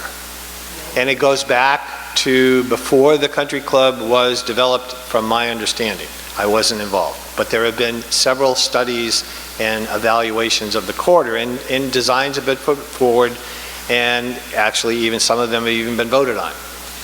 Now, the answer is no one came up with a solution. This time, and quite frankly, nothing has happened. So the DOT, at this point in time, has no $3 million, doesn't have $2 million to spend on this particular corridor to address concerns for the town of Boothbay. The DOT is not down here doing a project. What happened is the developer in this particular case and the town understood that the Maine Department of Transportation had started a new funding program where they would be able to leverage their limited state funds with private funds and municipal funds, very much like another program that they started probably 6 or 7 years ago called the Municipal Partnership Initiative. And this is a program where the DOT, again, with limited resources, goes to a community, or the community goes to the state and says, gee, we'd like to improve your road. You don't have any money, and you're not coming down here and spending it in our community. Tell you what, we'll match you dollar for dollar. If you bring us $500,000, we'll put up $500,000 of our own money, town money, and we'll have $1 million project on your road. That's called the Municipal Partnership Initiative. The catalyst is the community if they put up their money. Now the state has taken that particular program, and in the last 2 years taken it one step further and said, gee, if we have a developer that goes into a community and wants to do a development, and then the community is willing to partner as well, then maybe we create a three-way partnership. And the state then takes their $1 and they get $3 back. So they get a better deal. So they've leveraged their funds even more. So this project would not be happening, number one, if the developer wasn't here. It wouldn't be it's not going to happen if you guys aren't here. The state's going to take their $1 million and spend it somewhere else, and you're going to be left with the way it is today. So is the developer a catalyst? I think you could say that, sure, if you want to think about it that way. But in reality, the project's not going to happen, or not going to happen certainly in a timely fashion. I mean, you've been sitting here for 10 years and nothing's happened, other than traffic has increased, and you still have the same problems that you had if you read the reports 10 years ago. Does that, I'm being as honest as I can about how I understand the history. Yes, the developer is the catalyst for this particular version, this particular proposal, this particular roundabout. It's funny. But understand though. I heard that completely differently. Oh, go ahead, Dale. I mean, Dale has been involved in this thing from the beginning. I have not. I've only been participating in this since probably May, and I think this has been going on prior to our involvement. But yes. I actually find most of everything that you've said in the past 5 minutes quite insulting. I'm actually somewhat embarrassed to be a resident of the town of Boothbay right now, that you can address people to like Mr. Sawyer, who comes here as an expert in his field. I would like to respond to that. I find it somewhat embarrassing that you speak that way. I spoke respectfully to the gentleman, and I will continue to do so. I find that your remarks basically tend to be biased, favoring the proposal, and not only as the vocal, which is just fine and entitled to do so, but that you are you intercede in discussions and in presentations because you seem to think that people who oppose this proposal. You're actually quite wrong. Well, this is my impression. You have made your statement about how I address the gentleman, and I have great respect for actually give the exemplary discussion. I disagree with some of his presentation. We can agree to disagree, absolutely, that's fine. We can agree to exemplary. Absolutely, we can agree with that, yes. My mother would appreciate you saying that, yes, thank you. And I think we do agree that you did say, and correct me if I'm wrong, that the developer is the catalyst that. Well, I don't think, He's one of a third. A third of it. I'm a catalyst too. The municipality is a catalyst, and Initiate the proposal, did the selectmen initiate the proposal for this roundabout? no. You did not. But- Mr. Malone did, and you know that. And that's fine, I have no objection to that. Well, And if it were a good proposal, I would be behind it.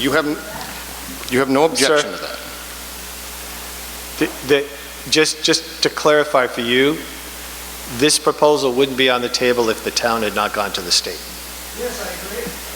So it was the town that went to the state. It wasn't the developer that went to the state. No, it's the developer came to the town. The town went to the state, and the state has come back to us. I have no objection to the Fair enough.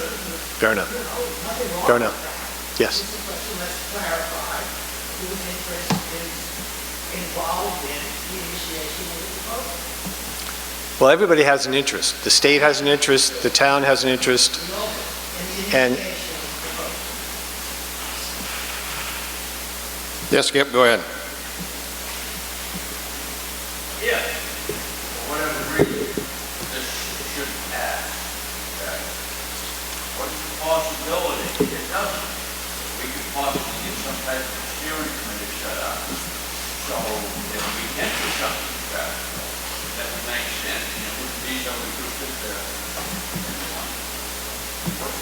What's your thoughts on it? It just doesn't pass. I'm certainly not opposed to it, Skip. The fact of the matter is, we're driven by the people of the town of Boothbay. That's the facts of this. If this doesn't go through, I am not going to lose 1 ounce of sleep over it, contrary to some people's beliefs. Do I believe in the project? Yes, I do, absolutely. I am an individual. My name is Dale Harmon. I live at 19 Chesbrough Lane in East Boothbay. I am a taxpayer and a voter in this town, and I am going to say that I agree in this project. Me. But I don't matter. My one vote does not matter. The vote of the town of Boothbay's matter. And when it comes through, whether it's yay or nay, I'm going to go home that night and I'm going to go to sleep and I'm going to set my head on my pillow and I'm going to go, that's it, I'm done. It's you make the decision, not me. And I will say that until I am blue in the face. Every time. Yes. My name is Peter Branch, and I live off of Lincoln Rocket Road. I have a problem, that is that if I want to get to the dump on a day, anytime after 3 o'clock, I have to come through by the mine. And I may not make it by 5 to the dump. This is, if I do, I may have had to risk myself coming across that road, 27, when these trailer trucks are coming through at a speed which maybe the police feel. Or some crazy tourist coming, doesn't know the way. So from my point of view, this is something that would be very effective. Now, I don't see the point in seeking to demonize anyone who's participated in trying to put this together. I see in the New York Times we've got some notoriety that has come off very well in that, as you should. And I appreciate that. But I have lived in places where there are roundabouts. None of them are as simple as this one. This seems to be a very simple design, one that looks fairly effective. All those folks coming off Southport, at the end of the day, anyone comes right through here, the way Boothbay are. I mean, it's all well and good for people in East Boothbay trying to get out. They got a back way to go, or right-hand turns the whole way. Correct. I'm not on the way to the country club. I don't call. I understand. But I do think that we should be looking at the virtues or the weaknesses of the plan and not getting into issues of who is to blame or who's to be credited. Let's get on with looking at the fact that we've got a highly unsafe situation. If it were up to me, and I'm no architect, like Mr. Kaplan, I'm a historian, I would put the roundabout around the monument. But I know that for many reasons, that's sacrosanct. This seems to me a credible alternative.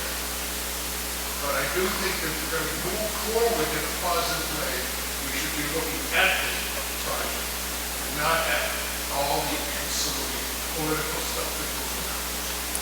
Thank you very much. Yes. I want to get to the done. Ma'am, you had your hand up a while back. I have lived here for 58 years. I am not native, but I'm citizen. I think that it's about time that we realize that there's a problem in our community, there's a problem in our traffic system. We have an opportunity to do something about it. I have listened, I've been to every meeting.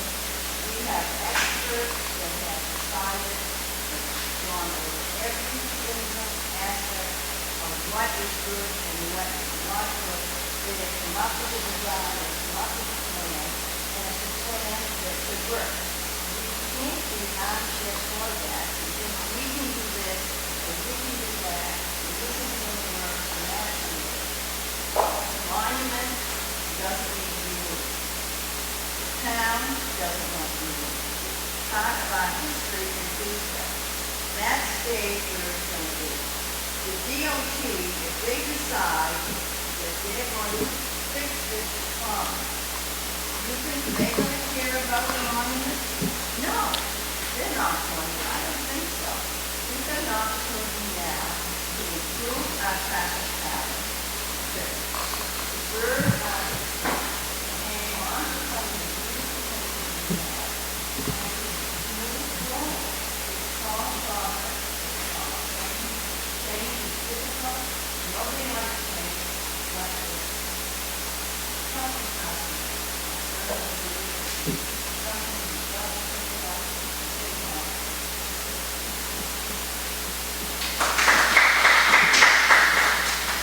Go ahead, Rhoda. First of all, I want to do is remember that issue is the plan. And I want to say to you, you said this problem has been here for 10 years, nobody's done anything about it. You turned down one similar plan quite effectively on 10 years ago. And after that, until this got presented to us, we had no idea there was anything in the works.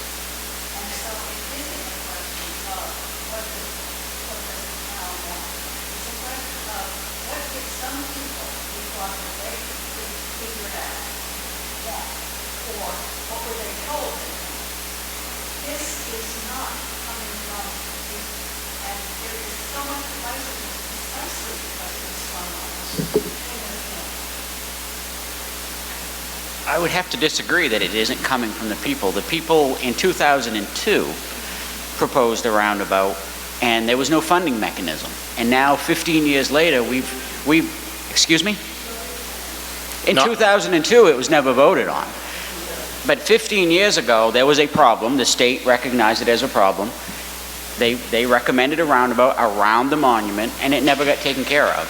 Now we've got a funding mechanism that we're going to get it for a third, but it's not going to raise your tax rate because it's actually coming out of TIF money. So essentially, it's not costing the your tax rate one dime. So 15 years later, I mean, we've kicked the can down the road for 15 years. Do we kick it down the road again, and then when there is a big problem, then we fund it 100% for our kids? I don't think that's a good idea.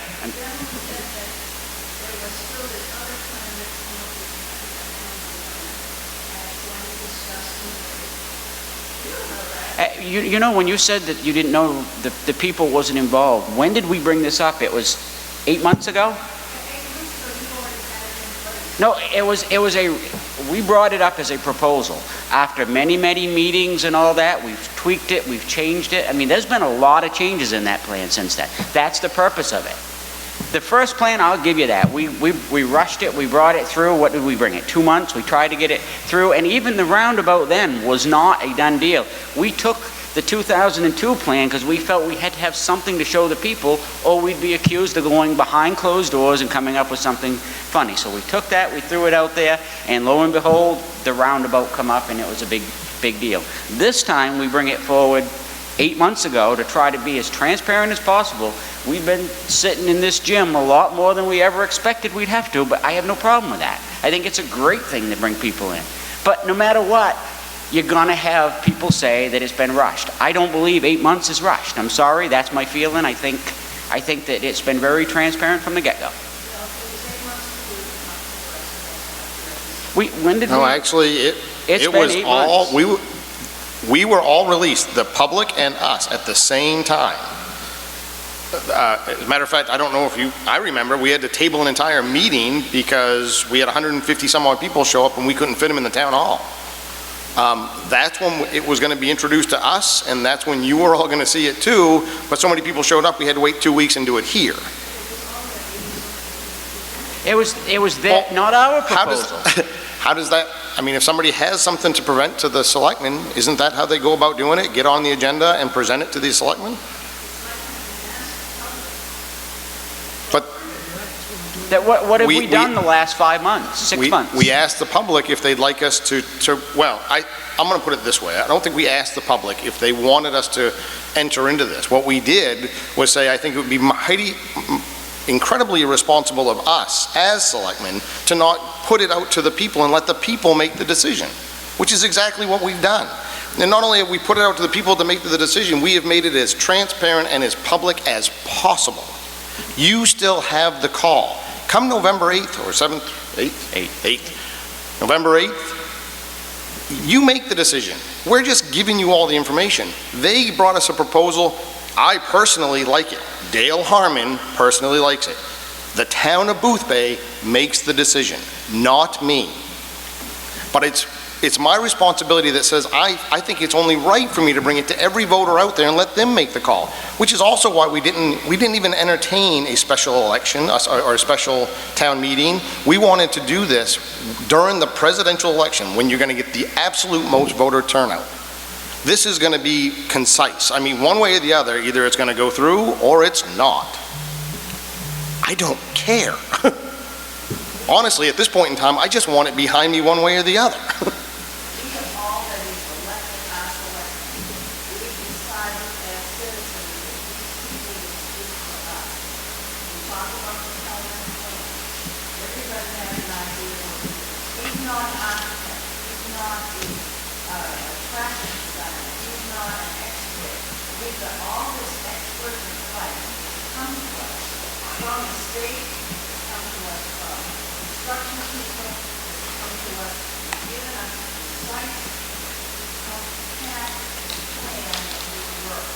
And I'm going to put, sorry.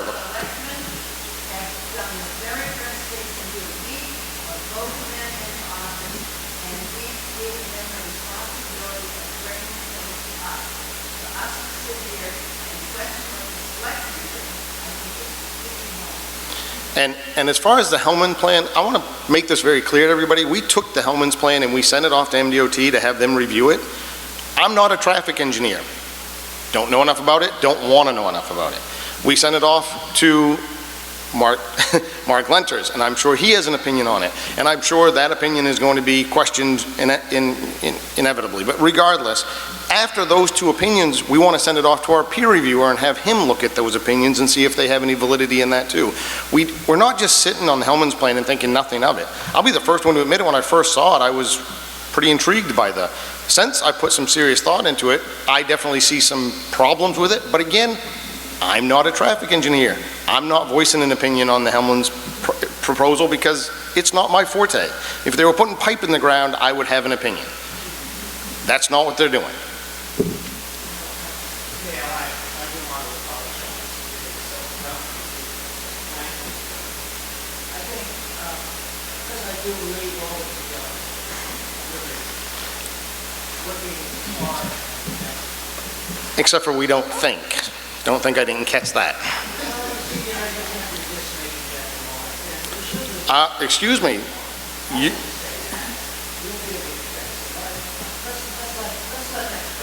I'm quite certain I can find that in the video later.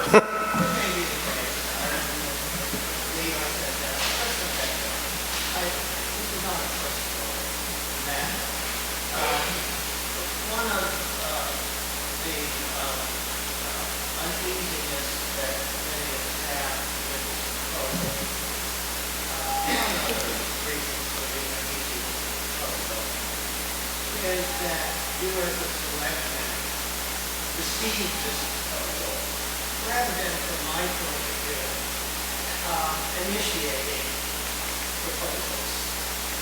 Years have gone by, which nothing has been done, as you said. In 2012, a proposal came before us. Again, this is not when you initiated, so the House initiated that proposal. So one can ask, what's the appropriate job of the selectmen? Well, there are multiple responsibilities and jobs, of course. But one of them is to identify problems and to take initiatives and to explore the various possibilities of resolving and solving those issues and moving that Boothbay. In this case, we've not done that. And there are reasons to solve them and otherwise for that kind of thing. But where we are now is we have it, and where we are now is in a very divisive situation. And as I see it, this is a no-win situation now. My guess is that the vote will be a very close one, and I won't be surprised the voters of Boothbay say no. We will have to go to a tremendous amount of time and energy to get to that situation. Whichever way the vote goes, especially if it's very close, approximately half of the town is going to be disappointed in it. So, what and who is us? Dale, again, it's not personal. I have great respect for all the hard work you do and the young men and your colleagues. But we have gotten here, we've come to that place. The question is how to get out of this bad place. So we have a vote coming up in November. My view is we shouldn't have a vote coming up in November given the situation that we're in. The town is really divided on people who are for this and people who are against this.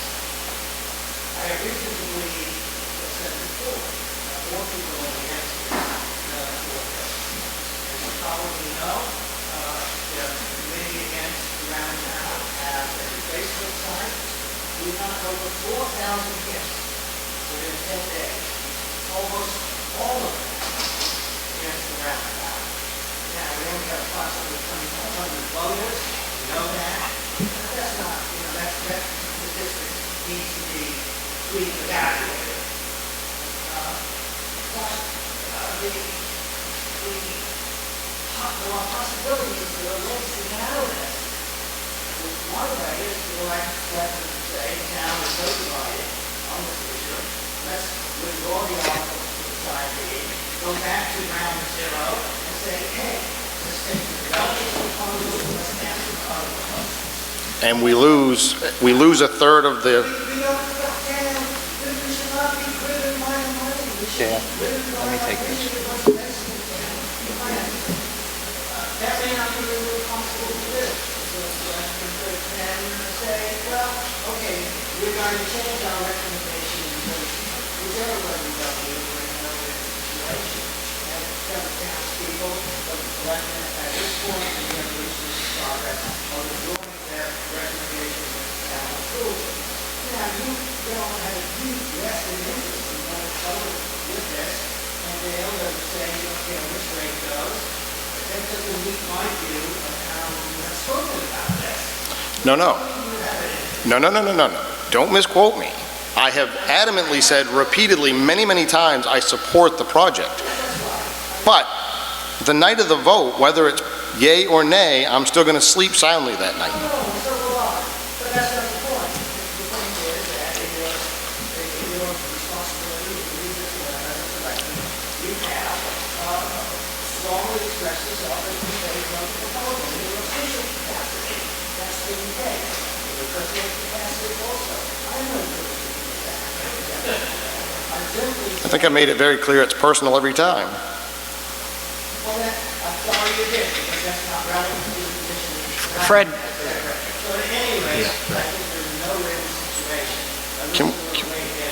When you talk about proposals being brought to us and we should seek the proposals, many things, many good things come about by people saying, hey, if you, Clifford Park, I mean, that was never a ball field way back. Someone come up with an idea and formed a committee and took it to the townspeople after someone had that idea. So good ideas do come from people. Yes, it was. We are elected to represent you. They brought it to us, we're bringing it to you. Plain and simple. I mean, if you want a dictatorship and do away with the selectmen, I mean, that's what we do, though. We are here to represent you. I understand that. If you... That's fine. I mean, I guess if I was on the side that didn't want something through, I would want it dropped too. The reality of it is, we're at the 11th hour. There is nothing getting dropped.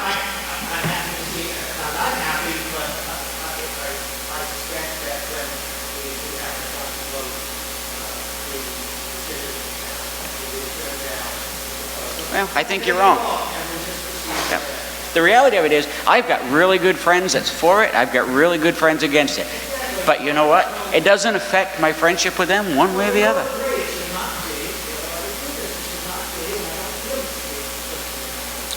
Fred, I've listened to the going back and forth now for months. You feel that we're rushing. We feel that we don't. Fred, please. I have seen proposals around this state looked at. You can study a proposal until we're all blue in the face. I've seen this exact thing happen in Wiscasset. We've been studying a bypass for over 40 years. We all know we need that bypass, but we all know now we're never going to get it. The situation in Wiscasset is being looked at again. Is that going to work? We won't know, not until years into the future. They're looking at different proposals, both out by the firehouse as well as downtown. Thanks for coming. If the people vote this proposal down, they vote it down. This isn't personal for me. It is our job as selectmen not only to bring proposals to you folks, the citizens of Boothbay, but it's also our job to listen when people bring proposals to us. And it's up to us to decide whether to take them to you. It's not your job to propose solutions to the problem we have, is what my speaker said. No, what I'm saying is it's a two-way street, Fred. People bring proposals to us as well as us bringing proposals to you. In this case, there was a proposal that was brought to us, and you folks saw it the same time we did. We've been all arguing back and forth, and there's no need to argue. We can have different opinions, and we do. But that doesn't mean that anybody has to be disrespectful. I agree with the gentleman in the back, Mr. Branch, that said nobody needs to be demonized here. It's all going to come down to the vote in November, yay or nay. And we move on one way or another. This whole divisiveness needs to stop. And you're right, it is tearing us all apart. And like I said, it needs to stop. Sorry, the gentleman in the back was first, but I'll get to you, Rhoda.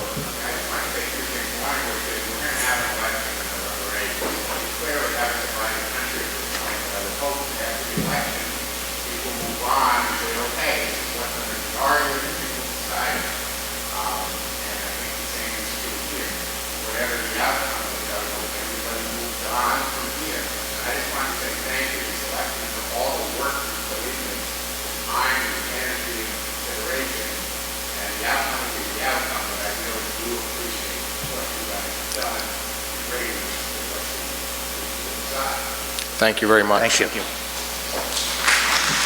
Yes, Rhoda.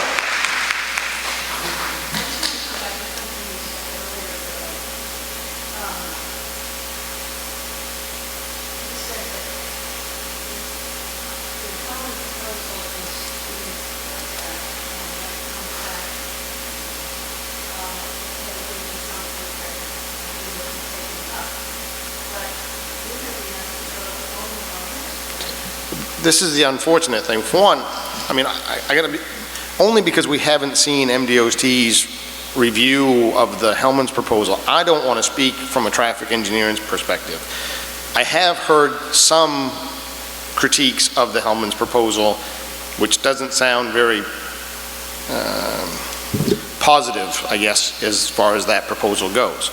But the fact of the matter was, even if, I mean, yeah, it would have been lovely if the Hellman's proposal was 8 months ago, 9 months ago when this all started. I would have loved to have had it sent out and have everybody look at it and done it at the same time. It came in at the 11th hour. Unfortunate for all of us sitting here, including myself, that it would be nice to have it earlier on so we could look at it. And everybody's saying now we just stopped the process that we've been working on for 8 or 9 months now because of this proposal. Well, for one, I've seen some of the critiquings of that proposal, and most of which have a pretty good amount of validity. Again, I do not want to speak on them because I'm not the traffic engineer. But regardless, I think when it comes out, I think most people understand that there is some serious flaws to the Hellman's proposal. So one way or the other, I still think that the proposal that's in front of us, my opinion only right now, is the more valid one. But we're trying to get that. We would have loved to have had that information tonight to be able to share that with you.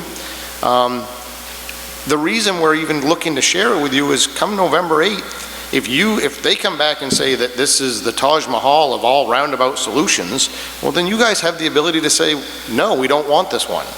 We also want you to be educated enough that if you say, no, we don't want this proposal, we want the Hellman's proposal, we're going to lose a third of that money.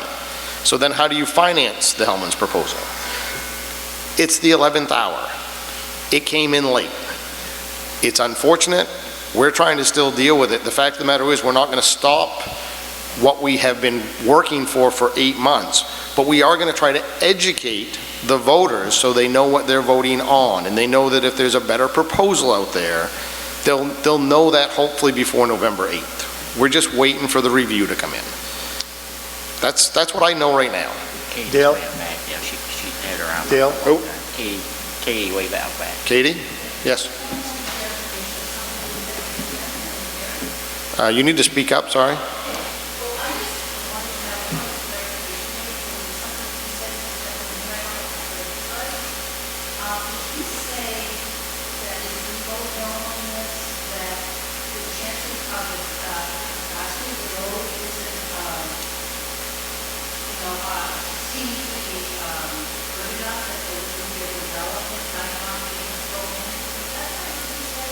That's possible. Sure, that's possible. So would they not take developability if you not approve this round? Maybe not. Maybe not. Maybe not. It'll all be contingent upon how the state views what is proposed. And there's no proposal at this point. But each, like the garden, when the garden wanted to expand, in order for them to expand, they had to convince the state that it wouldn't negatively impact the existing conditions along 27.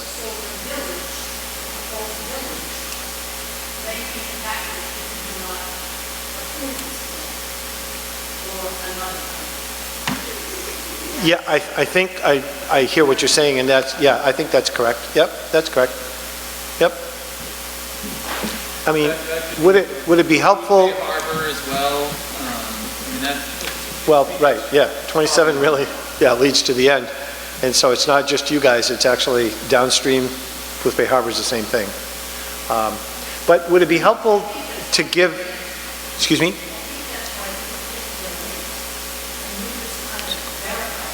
Yeah, Well, I mean, if a major development wanted to happen down in Boothbay Harbor, as Dan has just suggested, no, but if it happened in Boothbay Harbor, it could be impacted by the fact that here in Boothbay, there's a problem on 27, and if a lot more traffic was going to be sent through 27, the state may not allow something to happen in Boothbay Harbor. Absolutely. Right. No, so if you had a development, any development that occurred here in Boothbay, and the gardens was a clear example. Yes, right. But the reality of it is, as long as he proves to the state that that road will handle it, and the code allows it, but as long as he can prove that Route 27, the way it currently is, will handle it, he could still build the village, yes. I don't know, I mean...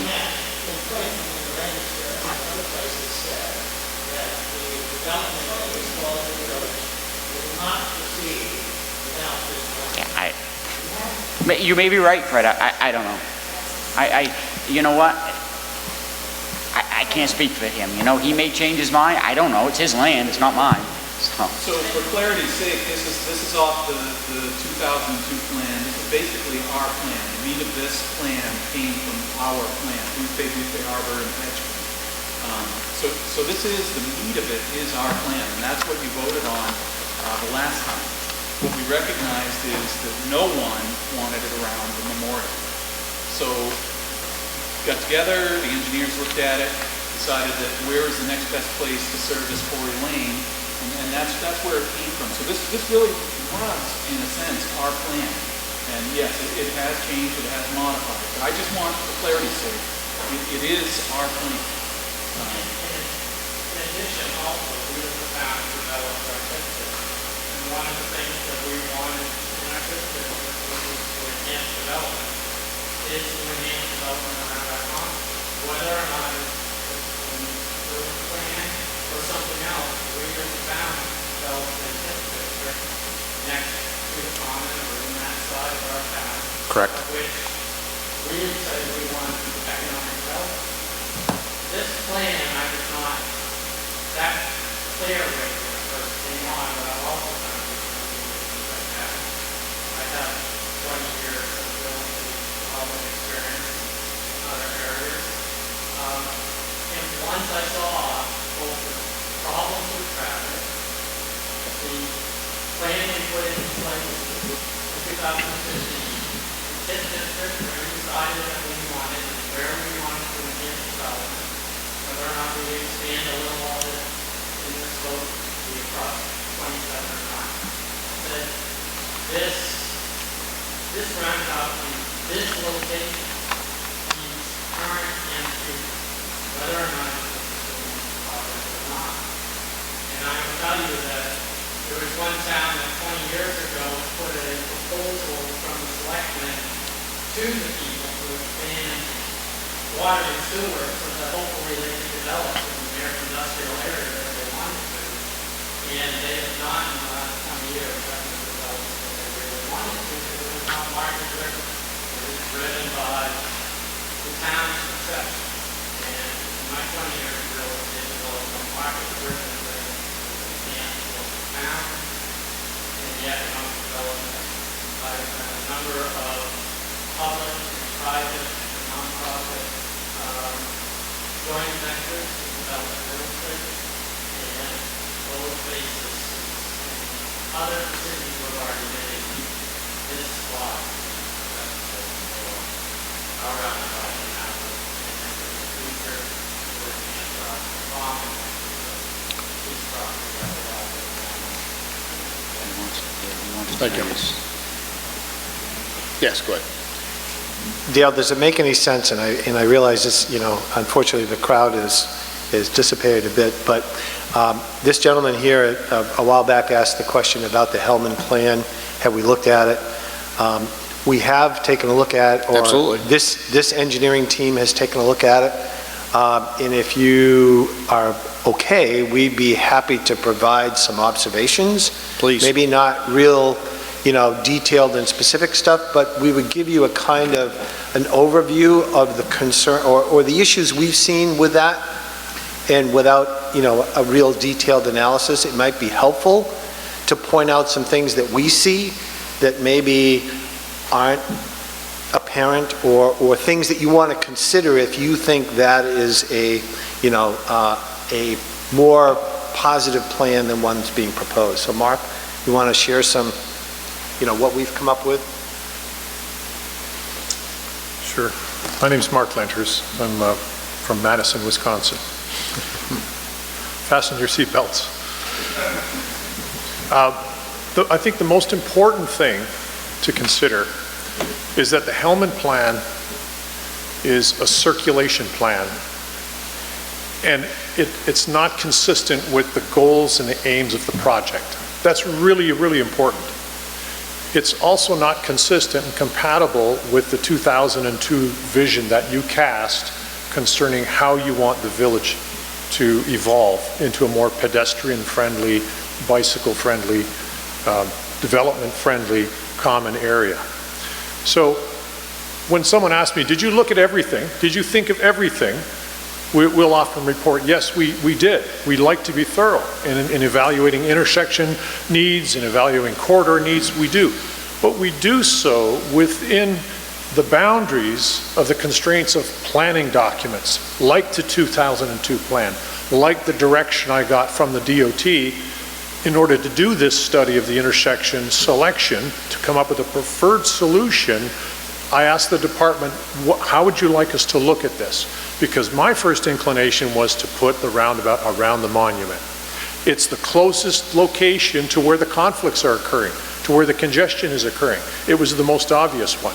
And besides, I have a project in Georgia where there's a stone pile, and legend has it, there's an Indian princess remains in the stone pile, and we're putting the roundabout around the monument. No one wants to touch it, move it, or alter it. So it's not the first time something like that has happened.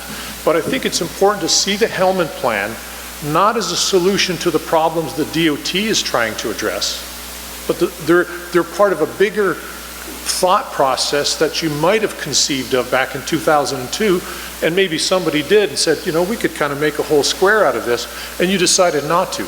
And here's one good reason why. Because you'd be putting a state road on Common Drive.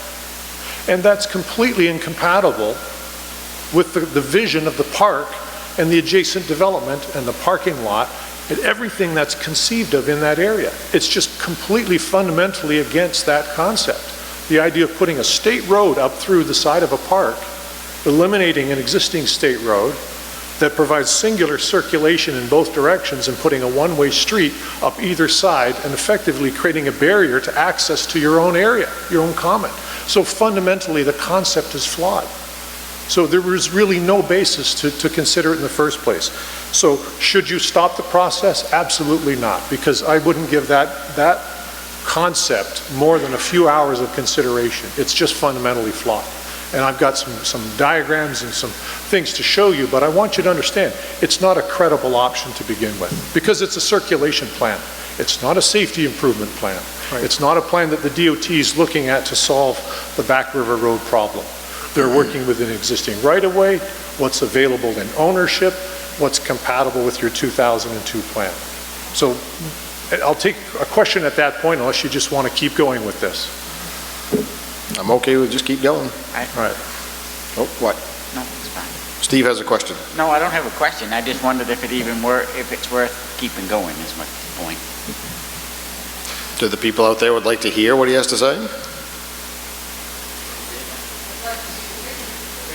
Okay, there we go.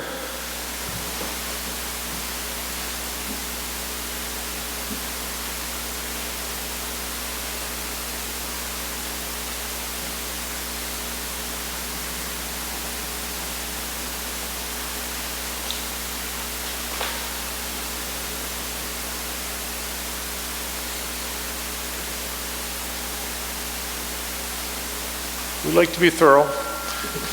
I was a transportation land use planner for many years, and I looked at patterns of roadways. I looked at harmonization of land use and transportation. I think that should be our absolute goal as engineers. It's not about solving traffic. It's about right-sizing development and making it compatible with surrounding land uses and access.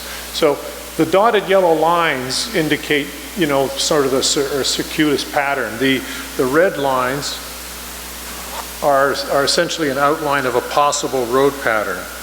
So you can see sort of some red lines. There's the one-way indicators, one way all the way around. So effectively, and this is, I think, where the flaws are the most obvious.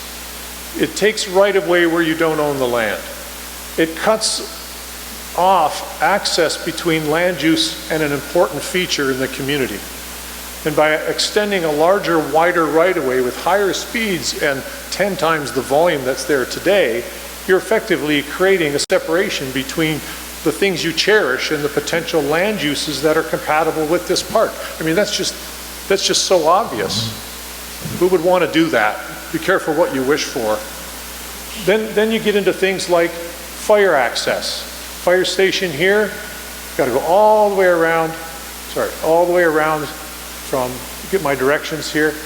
If you have a fire here, the fire truck has to go all the way around here to get to that point. If someone from Back River Road wants to go north, they have to go all the way around the circle. These are hardwired, memory-mapped conditions in the minds of residents. People typically resist and become rebellious in the cases where you're telling them to take longer paths around their village. Trips from Quarry Lane, trips from Back River, trips to Town Hall, wayfinding for tourists. You know, there's ways to try and mitigate and improve, but these are really fundamental issues that affect your 2002 plan, the one that you affirmed in 2015, that didn't have this kind of circulation on it. Okay? Mark, if I may, the northerly Route 27, currently Common Drive, the town's right-of-way on that's currently 50 feet, because that's what a town road is. State's right-of-way is 100. Yeah, you'd need 86 to 100 feet. So what we would end up doing if we used 27 North on Common Drive is not only would we lose the backside of the Common, which has been a concern of many people, that we were shrinking the Common, which we have made it plain that we would not do, but on the other side of that, we would lose Betts. We would lose Gary's. We'd lose the house that's there. You'd need more right-of-way on this piece as well. And again, these are properties you don't own. Right. So when we're asked to study something, we look at what's possible within the realm of available ownership, you know, reasonable practical solutions. This doesn't meet the test. It doesn't pass the test as reasonable and practical. It simply doesn't. It's not so much worth the time to look at it. But I understand people's interest to say, you know, is this compatible with the town circulation plan of 2002? No, it's not. How much of the economy is saved as a result of not running 27 north and south? Through the middle? Well, there's 100 feet of right-of-way and then a triangle, so. 100 feet of right-of-way calls for two directions. So 50 feet of right-of-way is half. But you're deconstructing the problem by looking at your, no, hold on. I shouldn't argue with you. The truth of the matter is, when you start splitting hairs over the thing and you deconstruct it into its pieces, you can say all kinds of things about it. I'm being asked to look at it as a whole, and it has these fundamental issues with relationship between land use and access. And if it doesn't pass the test on that, no matter what right-of-way you want, you're changing your town circulation patterns. I'm sorry, that's... Now, the bollards aren't going to be on this plan at all. That's not part of this plan. The bollards are totally absent from this plan. Right. Why is that? Because it's a totally different plan. It's an entirely different plan. It's a completely different plan. So we talked about access to the town hall, access to the post office, how far drivers have to go, you know, to get around to these things. It takes 100 feet of right of way Yeah. for a one-way state road. We end up with problems with stop control, mixing the types of control because we have sight distance issues on, you know, by Betts, by the corner here. So by introducing stop signs and just, you know, throwing cursory thoughts at this. These are things that are fairly obvious, low-hanging fruit in the transportation planner's minds. Like once you introduce alternative controls and you have this movement here, this is almost no different than the problem you have today. You'd have to put a stop sign in here because the driver that's coming up to this intersection can't tell whether someone's turning right and going along Corey or coming down across their path. So they'd be second guessing all the time. Can I move? Can I move? Nope, can't. He took a left, he took a right. You'd create congestion conditions here that would be intolerable. And some of the same would occur here depending on where the stop sign has to be placed because of the concerns. The sight distance problem, same issue. Having a stop sign here, you know, stops the circulation of that southbound traffic. Stop signs, as we discovered from our analysis, are not very good for traffic on 27. The emergency response times that I mentioned, very circuitous travel for fire trucks to reach these developments down in here.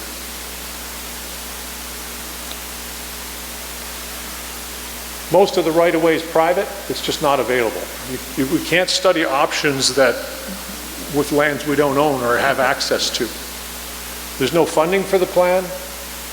There's impacts on these triangular areas that take up additional lands on the approaches and businesses. It ends up single loading access to every business. Single loading access means you only get exposure from one direction of travel. Now in the real estate world, you understand what that means. It's about half the revenue potential that you experienced previously. Pedestrian access would now have to be in these areas. And again, this is the idea that the square creates more of a barrier to access to your park, whereas this, yes, it's a barrier, but it's from here that you feed out into the lands adjacent to. This is a principal roadway. You're making a principal roadway out of the square. You create an impenetrable wall between development and where you want to get to, which is your park and town features. Again, fundamentally, there's the businesses that would suffer because of one-way access.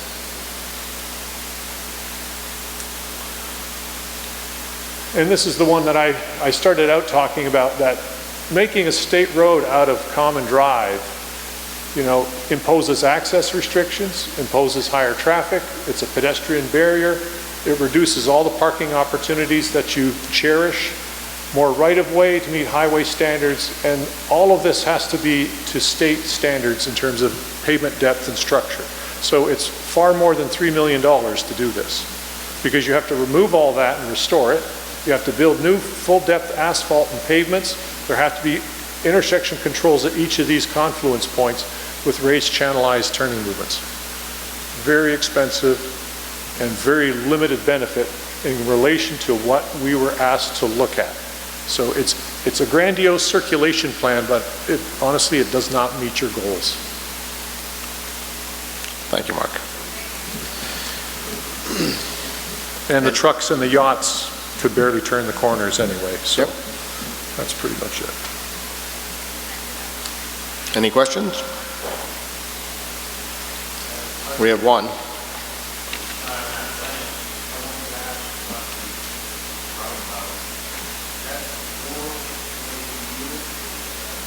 Yield at each entry, each point of entry, yeah. Are we good? I'll make the motion to adjourn. Do I get a second? Second. I have a motion to adjourn, made and seconded. All those in favor? So moved.